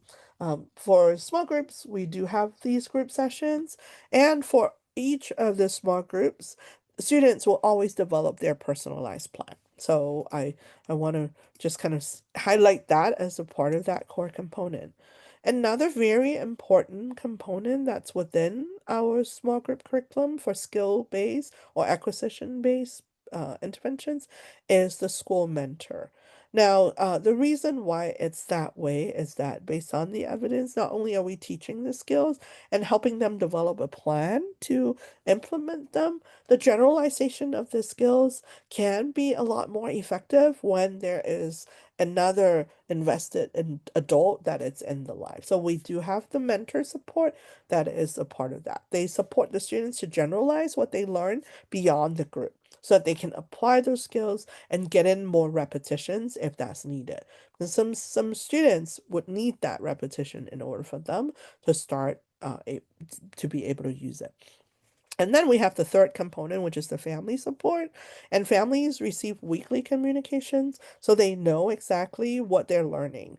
And in those communications, they're shorter for the younger grades and then a little bit longer, but we're trying to continuously improve on that. But for our families to be able to learn what their student is learning in terms of the skills, there will also be some suggestions about how they can help the students generalize those skills in their home setting as well. So there would be there. Definitely want to think a little bit about how to support the students to implement that. And so we invite your teams to think about who will be able to do a little bit more of that support. So the science of how it worked, we have the three components as we've talked about, and that is, the what is led by the facilitator to help us think through what skills are needed and then support it in terms of the generalization of the skills. That way, we get the proximal outcome of students really increasing in their knowledge, but also self-awareness, and they're learning the skills. Then we really sure, actually, we're very sure from research that once we have this, it allows us to get to our intermediate goals. This is when we see students with improved confidence, improved well-being, improved engagement, and also the decrease in some of the things that we're trying to train them to decrease in and have other replacement behaviors. Then from that, we are able to see the distal outcome of improved academic performance, successful transitions, and also long-term well-being. So all of that is what every educator wants to see. Then what you're going to see, it's just like the instructional model. They're a little bit more condensed and more precise now, so that you don't have to click through different parts. Um, However, this is how every lesson, so we looked at the whole group curriculum, and now we're looking at every lesson, always starts with the same entry task because we believe that having that consistency in the entry task is very helpful and it feels safe. Then we do the connection. This allows our student to feel connected, and then they learn, and then also they make some decisions about applying their skills in the exit. It's the same consistent exit task.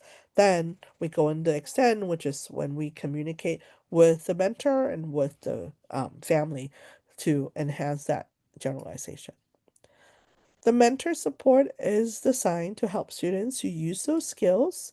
And in our elementary grades, the mentor supports does have mentoring sessions as well. Those are videos that mentors can watch asynchronously. So they don't have to spend a lot of time just kind of getting as familiarized with what that process is like. So that's why we just have those sessions in there where they are reading what they're watching the video about what their role is and how they can support the student.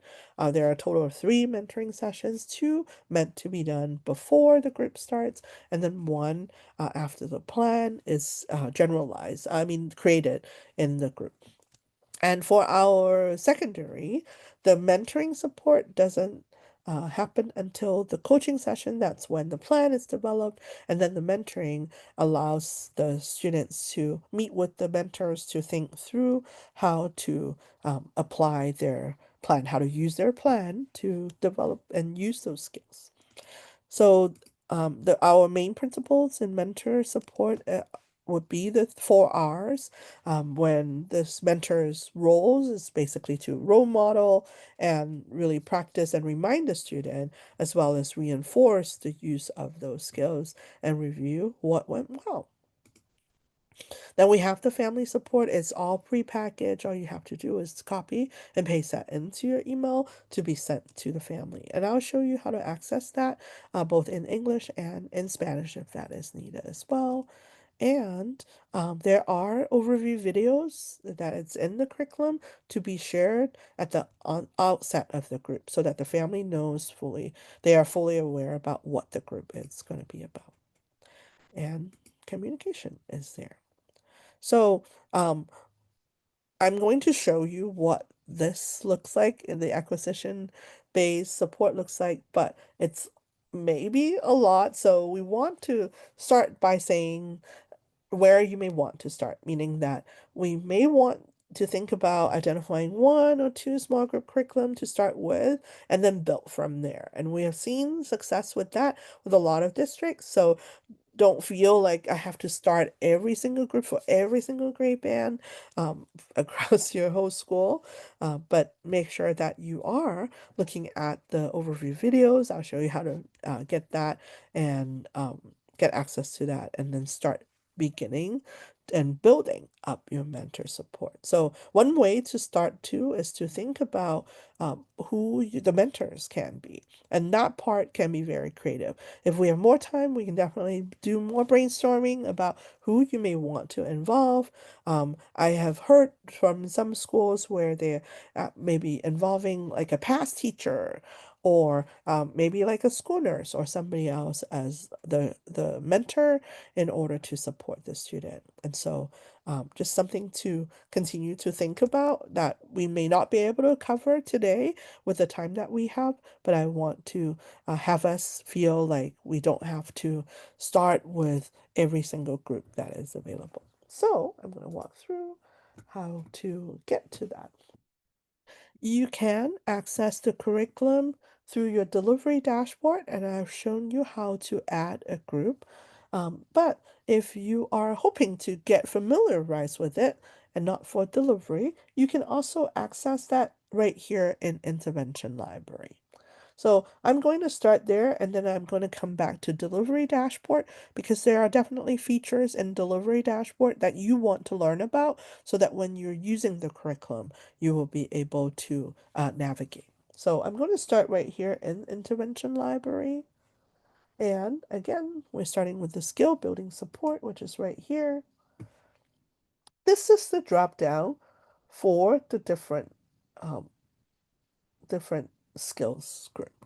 So actually, when I'm thinking about that, I'm wondering if it is for, in terms of what you have available, it could be the great band, but also I'm seeing that you're having challenges with not just the secondary curriculum, but also even within elementary, which is kind of interesting.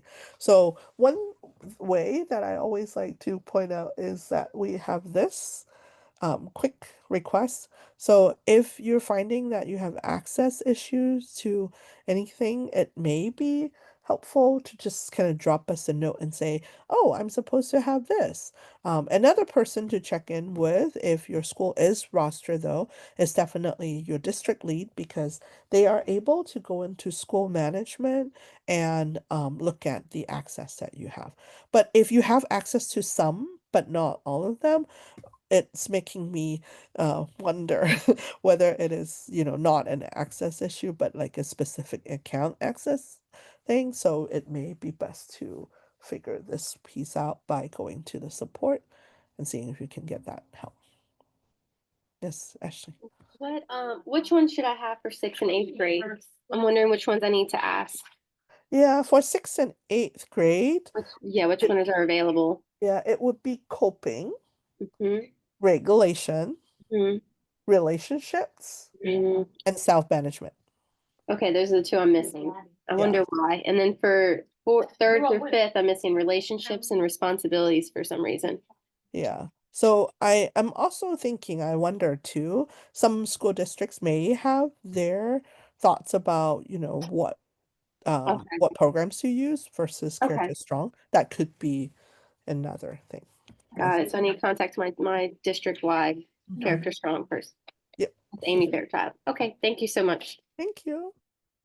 All right. So you can select the specific group. Again, calm is regulation, right? And coping is courage, or courage is coping. Kindness and relationships work together. Responsible and self-management work together. So they may be the names of the different great bands that you're looking at. But I'm going to start right here and look at third to fifth grade for calm, because that's our example for Erin. I'm going to start there. Anytime when you go into a curriculum, the very first place that would be helpful to visit is right here. That's the Delivery Resources tab. This has all the overviews and all things that you would need to deliver the support for that particular group. So I'm going to click into there. Feel free to follow along if you can. The very first thing you would see would be the overview for that group. So this one, excuse me, for example, is for COM, and there will be an overview video. In there, they will talk about the scope and sequence of the group as well as the powers. So all the tools or skills that we will be building. You will also find what you need in order to deliver that, including certificates, the mission tickets, as well as the plan, because every student will develop their personalized plan. This is a great document to look at, and it's available for every single group. That's the scope and sequence for that specific group. You may want to take a look at that in order to see the overview as well as the objectives of each of the group. Then, for our elementary ones, we have all the family and mentor communication grouped together for you. I'll show you how to get to it per session. So after each session, you would have access to that. But if you would like to see them all, there is one document that contains all of them. We also have what we call facilitator guides. They are by session, and I'll show you how to access it by session. However, this is what we call the mega one. This one has all the facilitator guides for all the sessions that's there. We also have the materials that you would need right here, including the poster and the worksheet. So if you are trying to get prepared for it, it's definitely there in order to help you. Yeah. Um, Thanks, Haley, for pointing that out. I will definitely be checking that out in order to figure out what's missing from there. But if you don't mind, I would love to connect with you so that I'll see which ones are the ones that are missing in there. So thank you for letting us know.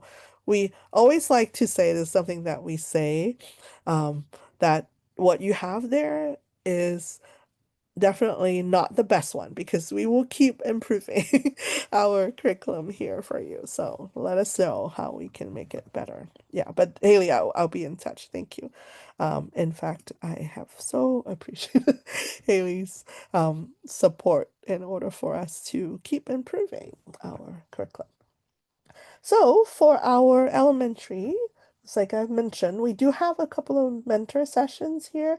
Again, these are meant for the mentors to do asynchronously. So all you have to do is to come in here and provide them with the link to the video as well as the reference sheet so that they can find out what their role is. So there are 2 mentor sessions here. But here is the first session of what that looks like.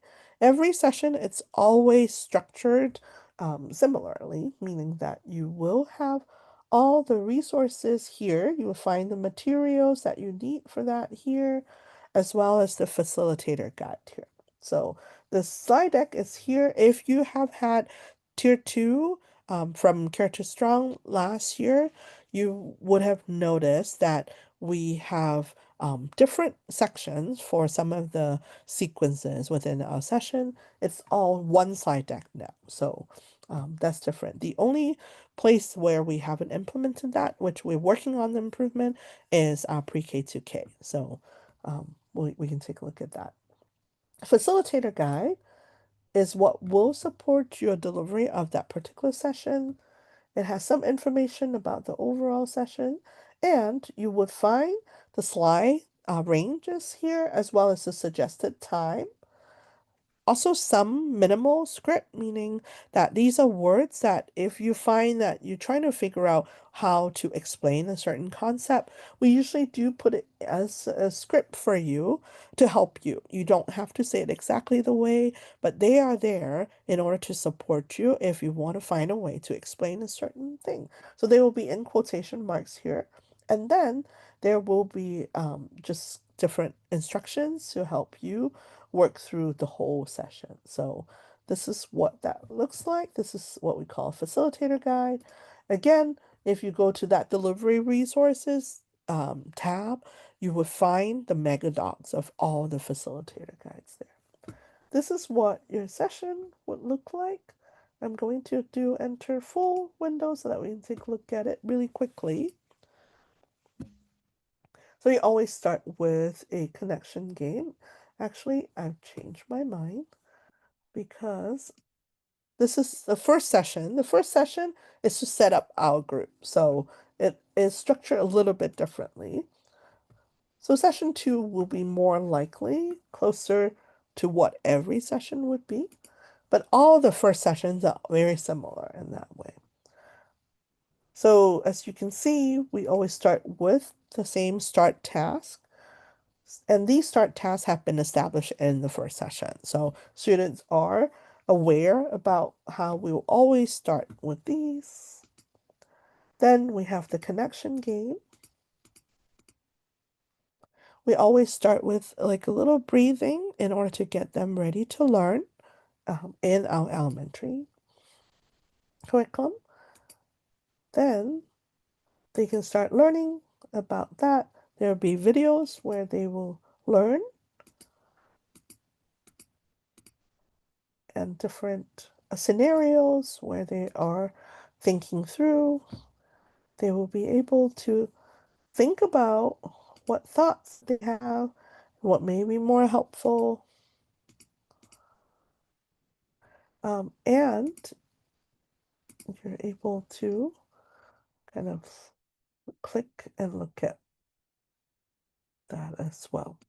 So if you click on it, there'll be some interactivity there.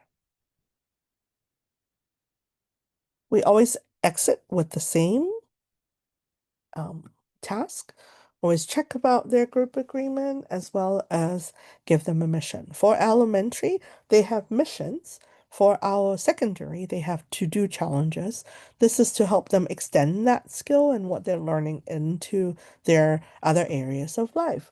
And for our elementary, they will collect a signature from their mentor and a signature from a family adult in order for them to bring back, and the group can decide what kind of reward they can get at the end as well. So this is what the slide deck would look like. And then this is the extend where you would find all the communication for the mentor as well as for the family. This is in English, but at any time, if you want to change it into Spanish, the slide deck will be changed into Spanish if you need that, as well as the family communication. Not the mentor communication mostly, but our family communication is then translated into Spanish for you. Okay, so this is what each of the sessions will look like. But as I mentioned, I really want to show us the view from the delivery dashboard as well. When we look at our delivery dashboard right here, let me find my group that I'm doing first. I can do so by going to support management and go to my supports because I've already identified myself as the facilitator. The group that I have created is here. So I'm going to take a look at that. I have my students here and I can access my curriculum directly from this support. This allows me to access the same delivery resources as well as each session. I want to quickly show you when you're delivering the session from within the delivery dashboard. This allows you to complete this and then mark the session as complete. So once you're done delivering the session, you can click on this. This allows you to mark the date that you have delivered the session. Let's do Monday. And also mark whoever was absent. So let's say that one student was absent and I've been able to send out mentor communication and family communication. After my first session, I'm going to go submit. Once I've completed that, this allows me to come here and look at what my fidelity is, which we'll come back to. But I really want to show you this right here. This helps you keep track of attendance and who's there. So because I've marked Rosalind Deep Dive as absent that day, you will now see an X here. The system also automatically creates a makeup session for me with Rosalind. So right here, I can start makeup session. And I can deliver my makeup session if you have several that you can maybe group together to do, or if you're doing a one-on-one makeup. Once you have completed this, you can click Mark Makeup Session Complete. And let's say that we did it on Monday, but Rosalind wasn't there, so I'm going to deliver it today. And after I delivered it, I can come here and mark that I completed that makeup. And now you see that cleared from my makeup session. And here, instead of the X, it's now marked for me when I completed that makeup session. So I just wanted to highlight that this is done within your delivery dashboard. This allows you to keep track of who was there. And you can see, because I've marked this session as complete, now there's a check mark here. So next time when I'm delivering, I can just come in here and go into my second session. And that's there. So I do invite you to explore and get yourself familiarized with the Intervention Library Skills Building Support. I'm going to jump really quickly to talk about performance-based support and attendance support. About down, oh yes, the delivery guide, yes. So in any one of the groups, you will go to delivery resources. But this is actually not yet available for our secondary. If you need secondary facilitator guides altogether, then please let me know. We are working on improving that, and I'm hopeful that we'll be able to get that. But for elementary, this is where you would go within the curriculum. Go to delivery resources, and you would go to the facilitator guide right here. So for each group, you should be able to find all the facilitator guides together. So thank you. Add facilitators in the delivery dashboard. Yes, I can talk about that really quickly so that I can answer your question before you step out. So when you have the group there, when you're creating the group, you can add it because that will be one of the steps. Or if you've already created the group, right here, if you click on this right here, edit group, this will allow you to change your facilitators.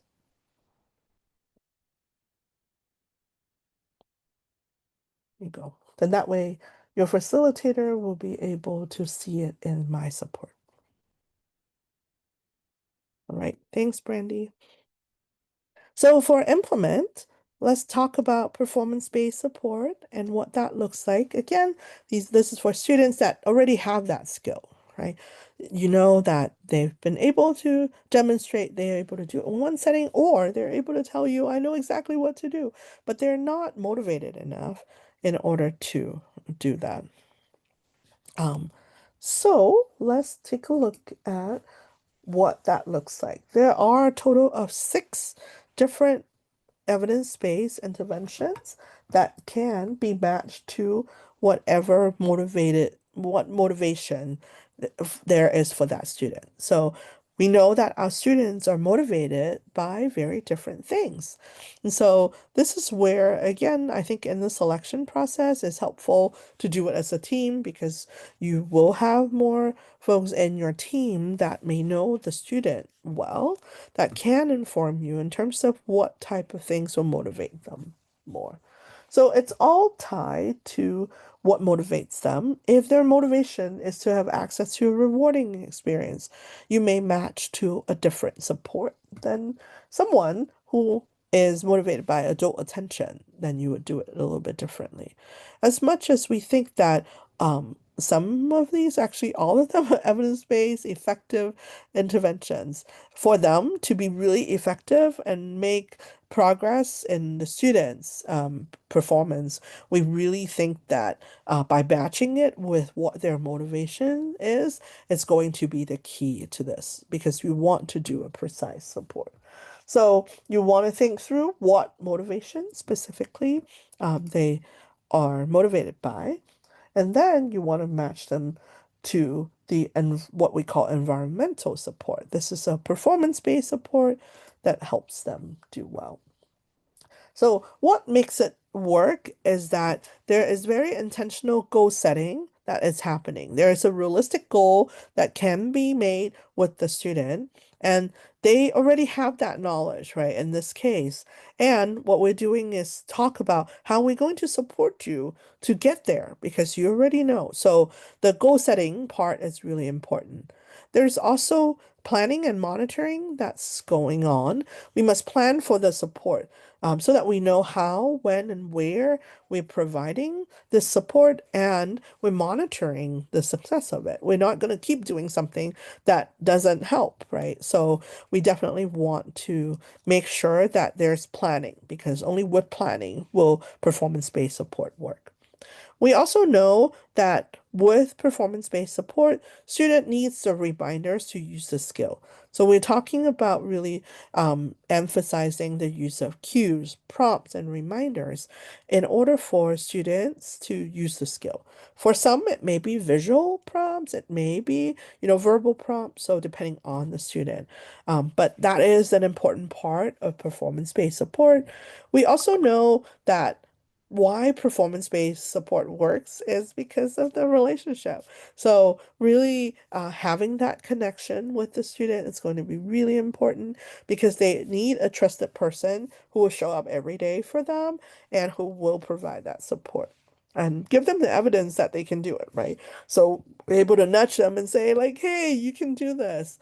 And of course, the recognition and reinforcement is going to be really important. And then the debriefing and reflection, because that helps them build that self-awareness, even when we're not providing that support anymore, when they're able to build that self-awareness. So this is why performance-based support works. And so it's important to think through what that looks like. Now, for each one of the things that students are motivated by, there is a match intervention for that. So, because of time, I'm not going to spend a lot of time explaining this, but I'm sure that this is a reminder for all of us that students are motivated by different things. And being able to figure out what they're motivated by allows us to match it to the right support. So, for example, if you have a student that's really motivated by that consistency across environments, the most important thing to do may be to really establish that school-family communication. This allows us to really target in to providing that precise support. So let's kind of take a look at what that looks like in the platform. I'm going to go into the intervention library again, just because this is the quickest way to access the curriculum. When you go in here, you're able to select one of the 6. So based on that motivation, you select whichever is the one. If a student is really motivated by adult attention, then you want to select check and check out. There is a video that talks about this particular intervention. It walks you through how to do it. There is an implementation script that is available there for every one of these 6 supports. It allows you to think through what that looks like, what the implementation of that particular practice looks like. Then this is really important because this is how we're able to measure whether we are implementing the support with fidelity. So if you go into the intervention fidelity tool, it will tell you the specific tasks that are built if you're doing it with fidelity. Then there will be some examples for you to look at. So if you were to implement check and check out, what may be possibly a form that you can use. So all of that, it's there to support your implementation in any one of these 6 support. coming over to the delivery dashboard side, this is what it looks like. So you would see which of the students actually have those support. I'm going to come over here and take a look at this one that I have set up already.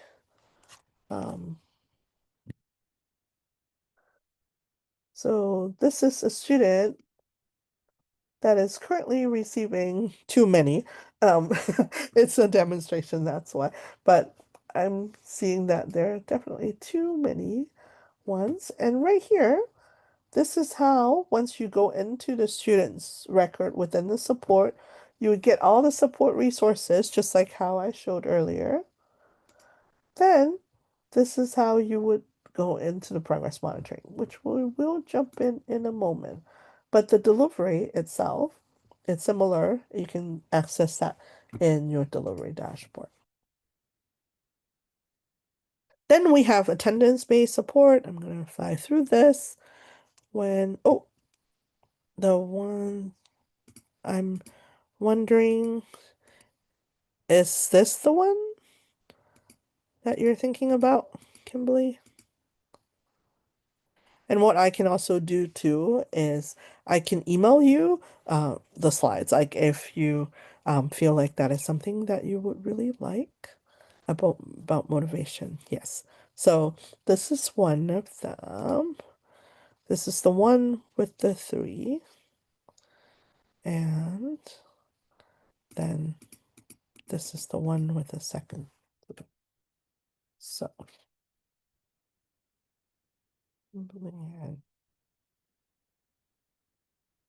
great.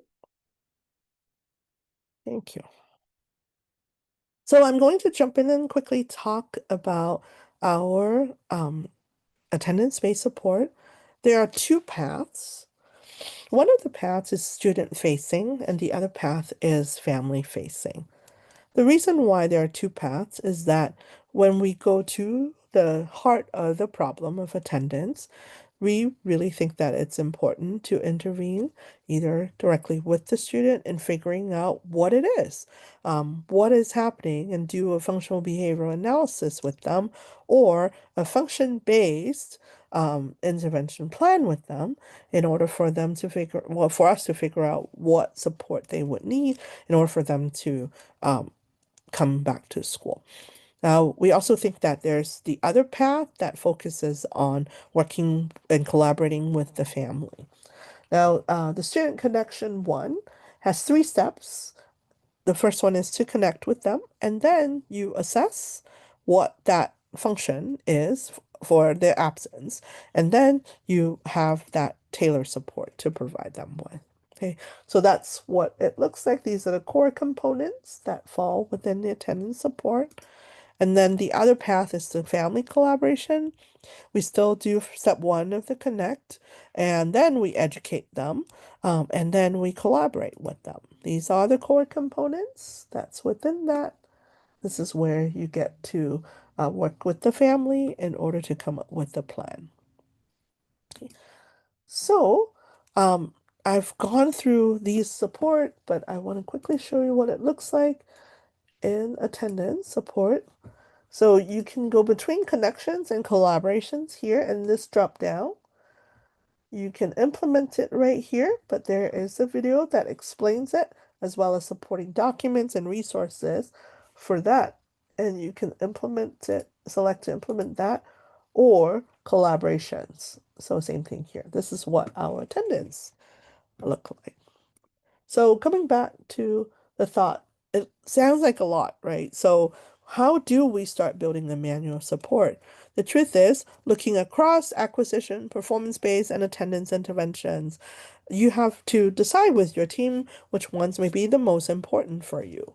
The way that we have it set up is that you can even think of maybe performance-based as a quick win because it's easier to identify a student with that particular need, performance-based need, and match them with one person who can deliver that support.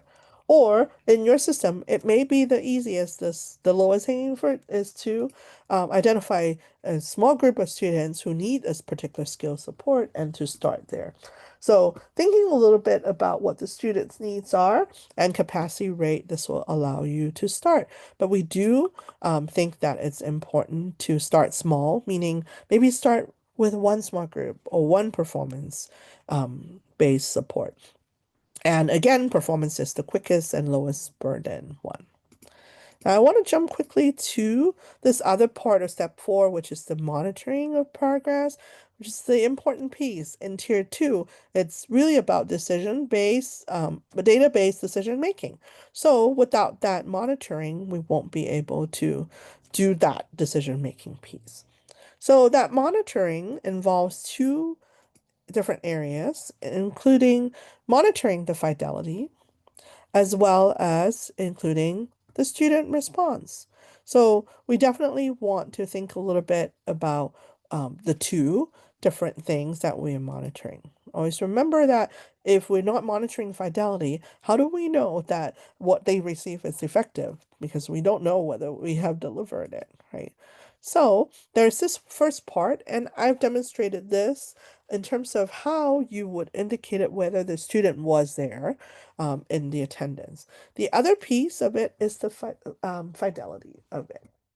So right here, back to our delivery dashboard, and I go back to my group that I have here. If I go to my fidelity and attendance, this is where I was entering once I marked something complete, whether I have completed the family communication and the mentor communication. And so it also looks like the percentages are working nicely. We had some issue earlier on where it was doing some miscalculation. So I'm glad that it looks like it's working well right now. But as you deliver these core components that is within our skill support and acquisition based support, this is how you would be able to see. The goal is for us to get to at least an 80% fidelity score so that we can say confidently that we have delivered that support with fidelity. So we want to make sure that we are delivering this with fidelity. And if we're looking at our performance base, so let's come over here really quickly.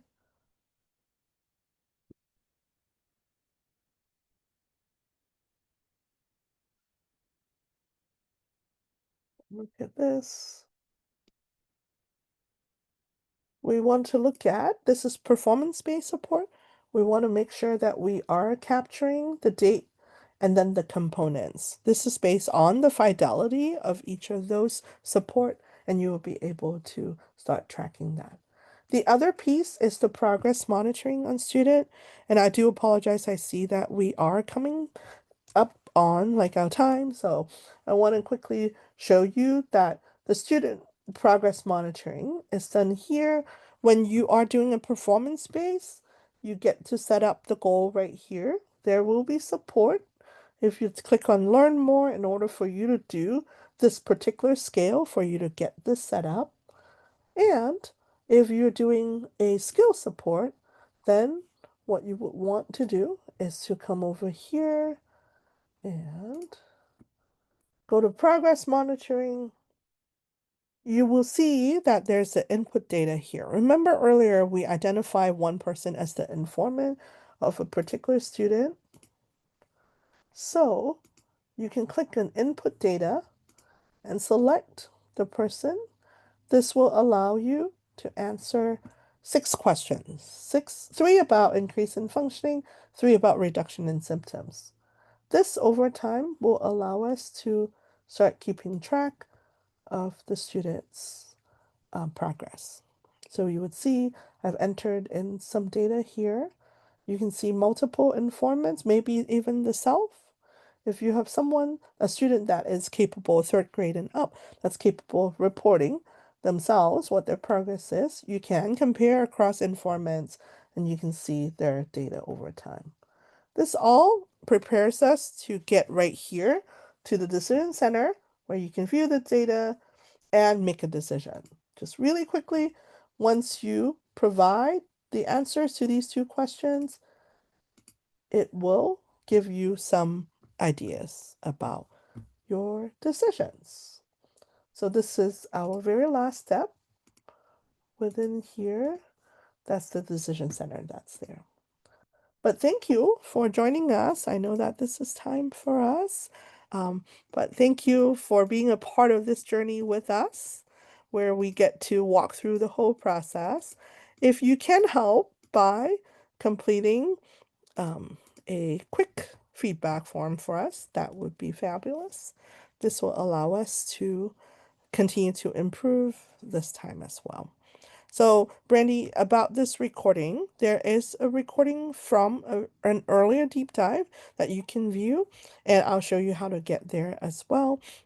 And also this, it should take no more than like 2 weeks for this to be uploaded as well. But I think the team will probably take a look at the previous recording and see which one is more like better for us to be able to use. But feel free to indicate your feedback. I know we weren't able to get to all of that. And if you go right here, Brandy, to the training and resource hub, right here, live and recorded trainings. This is going to be a list of upcoming office hours and other things that will be able to see you there and answer any specific questions. And recorded trainings will be here as well. So there has been an earlier one that was recorded back in August. So we'll determine whether this one was better or the last one was better, and then we'll update that. But thank you for joining us. I love that we're able to spend some time with you. And I do apologize that we weren't able to get to all of the details. But yes, Haley, I will definitely be in touch to get your thoughts more on the delivery resources sections, and make sure that we get all the resources there for you. I am going to stay a little bit if you have questions, so please let me know and feel free to stay so that we can answer any questions that you still have if you can stay. Thank you.